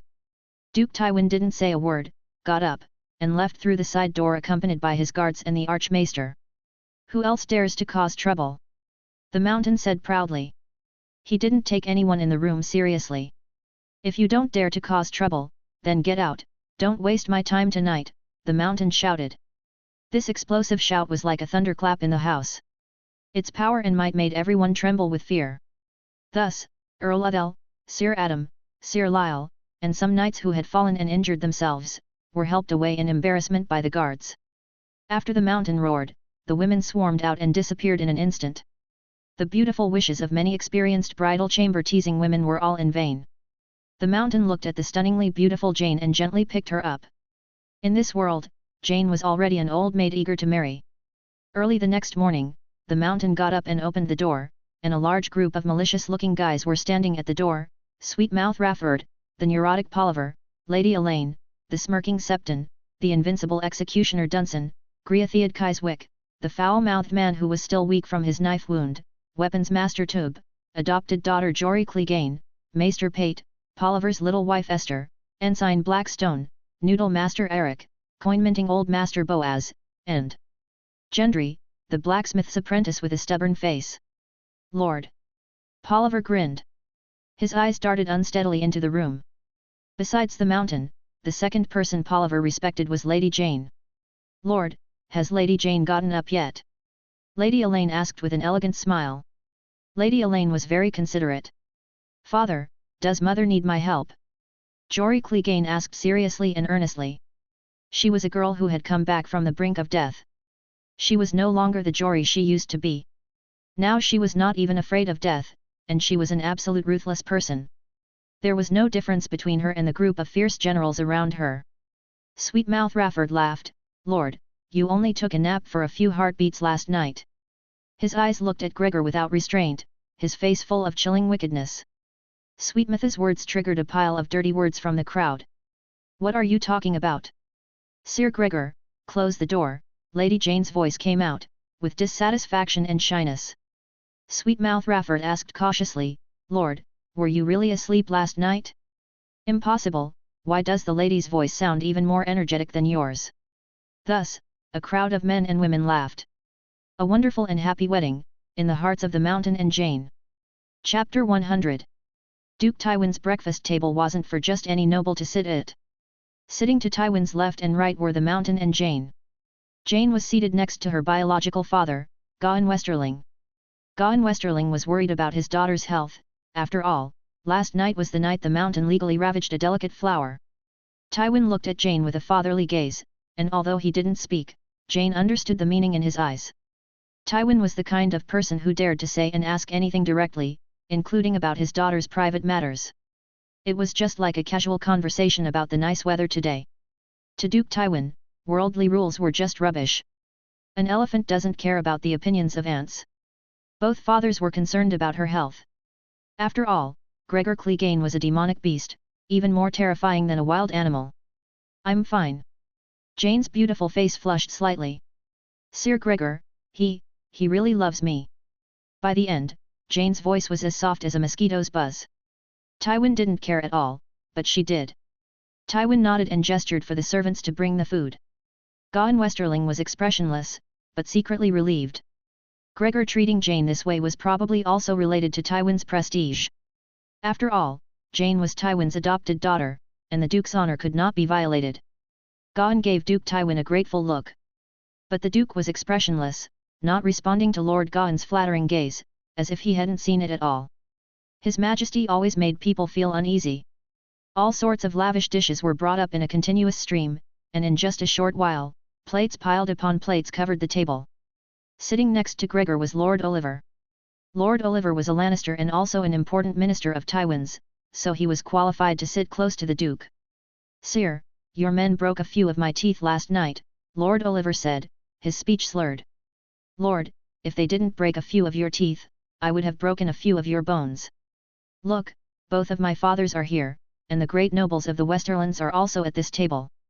I'll say one thing, from now on, no one is to touch my wife, no matter the reason, or it won't just be a matter of a few broken teeth and bones. Your little games with mistresses and the like have nothing to do with the Clegane family. Don't try to lure her into your schemes through noble women and needlework. Don't play your ugly tricks in front of me." The lords and knights sitting in the dining hall all had mistresses. In this backward and primitive era with no entertainment programs, the rich and powerful, in times of peace when they weren't fighting, thought of carnal desires when they were well fed. Besides satisfying their crotch with all kinds of lewd tricks through various channels, there were no other more advanced forms of entertainment. Gregor's shameless and crude words made the lords at the table lose face, and Lady Jane's face flushed even redder. Mistresses and lovers were the ugly social atmosphere of the nobles in this world, and everyone enjoyed it, but Gregor spoke so bluntly at such a noble occasion, tearing off the noble's fig leaf without any psychological barriers. This also made Lady Jane feel a little embarrassed. Lady Jane was a clever person, and in the awkward atmosphere, she said softly, "Sir Gregor, serve father some soup." So, Gregor Clegane served soup to the fearsome iron-faced Tywin. The awkward atmosphere was dispelled by Lady Jane effortlessly. Since his wife died in childbirth 25 years ago, Duke Tywin had never been close to any woman again. Many talented matchmakers were scolded by him and dared not come to his door again, and he never went to the brothels he loathed. People said that the departure of Duke Tywin's wife, Joanna, took away the good qualities in Duke Tywin's humanity, and he lost his smile ever since. Joanna was Tywin's cousin, and from any point of view, their marriage was very happy. At that time, there was a saying circulating, Lord Tywin ruled the Seven Kingdoms, and Lady Joanna ruled Lord Tywin. But after Lady Joanna's unfortunate departure, Tywin's character had nothing but cruelty and ruthlessness, no more tenderness and compassion. Duke Tywin also held an attitude of disgust and revulsion towards the mistress trend prevalent among the nobles, but he would not say it. But Gregor Clegane said it at his breakfast table on the second day of his marriage, not giving any lord face. At this table were all big figures, Lord Marbrand of Ashmark, who was related to the Tywin family, Lord Lefford of the Golden Tooth, Lord Craighall of Craighall, Lord Swift of Cornfield, Sir Kevin, Duke Tywin's shadow in Casterly Rock. Sir Harrys of Silverhill was also qualified to sit here, but Sir Harrys was accompanying the King and Queen in Winterfell in the north, so the younger generation of Sir Harrys was not qualified. As Gregor served Tywin dishes and soup, everyone began to eat. "Father, may I say something small?" Jane smiled charmingly, her charm captivating. It is said that women are men's schools, but in fact, men are women's schools, and women can easily get their diplomas. For example, Jane here with the mountain, their night made many men and women fantasize. Duke Tywin stared at Jane Westerling. "Father, our Clegane lands are small, and our people are few. We want to establish a mercenary company in Lannisport to take on some mercenary work needed by the nobles to earn some pocket money, is that okay?" Duke Tywin stared at Jane without speaking. Under the table, Lord Gawain gently kicked Jane. Lord Oliver's heart skipped a beat. He was beaten last night, and this morning Jane said she wanted to establish a mercenary group in his city. This was an alarming signal, because one of the soldiers Gregor had just recruited was a guy named Kyswick. Kyswick used to be the leader of the disbanded mercenary group, the Company of the Cat. However, Kyswick had already agreed to recruit his former subordinates and let them give up being pirates and join the Lannisport fleet. This was a verbal agreement that had already been reached with Sir Gregor. Why would Jane suddenly mention the establishment of a mercenary company? This seemed to be a slight conflict with the agreement. If Jane's mercenary company only took care of the mercenary tasks on land, it could barely be justified. Lord Oliver looked at the mountain next to him, and the mountain also looked like he didn't know anything.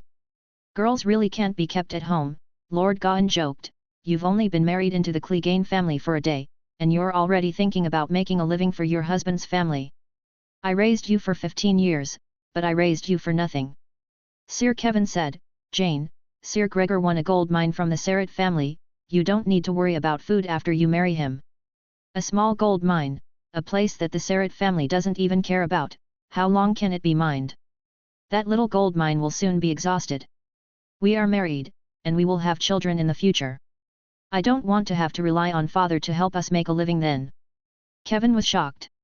He recalled the look in Duke Tywin's eyes last night in his home, in the Maester's Tower study, which contained a warning about the future of the Westerlands. Gold mines, which have been mined for 1,000 years, are getting less and less. The gold mines of the Westerlands will soon be exhausted. Once the gold mines that support the economy, army, and regime of the Westerlands are exhausted, what will become of the Westerlands? What will become of the Lannisters? Casterly Rock was built because a mountain was hollowed out. And the richest Westerlands in the world have actually reached the end of their history of relying on gold mines. Lady Jane's sense of crisis about her family's future, on a larger scale, is the crisis of the entire Westerlands. However, except for Duke Tywin alone, no one felt that the crisis of the Westerlands was coming. When all the nobles were indulging in extravagance, scheming against each other, competing with each other, and guarding against each other, Tywin's vision had already seen the future of the Westerlands plummeting sharply. Duke Tywin nodded. "Jane, I support the Clegane family in establishing a mercenary company in Lannisport." He stared at Lord Oliver, whose face was not very natural. In fact, before this, Gregor had told Duke Tywin that he wanted to find a way to make money, to make a lot of money, and Duke Tywin told Gregor to take on mercenary tasks in Lannisport. Trading ports are the places where mercenaries can most easily find work. What he didn't expect was that this time, Miss Jane subtly brought it up again at breakfast in the form of a small father-daughter chat. Lady Jane played a little trick, which was deliberately said for Lord Oliver to hear. Lord Oliver knew it well. The Earl suddenly became suspicious, and recalling the beating last night, he felt a faint sense of unease. Could it be that the loyal words he had given to Duke Tywin at Lord Kevin's house last night were known by Gregor? Or did Jane guess something? But how was that possible? A person's shadow and a person's name slowly floated in Lord Oliver's heart, Maggie. Sweat suddenly broke out on Lord Oliver's forehead and the tip of his nose, but it was mixed in the hot sweat, and no one could see it.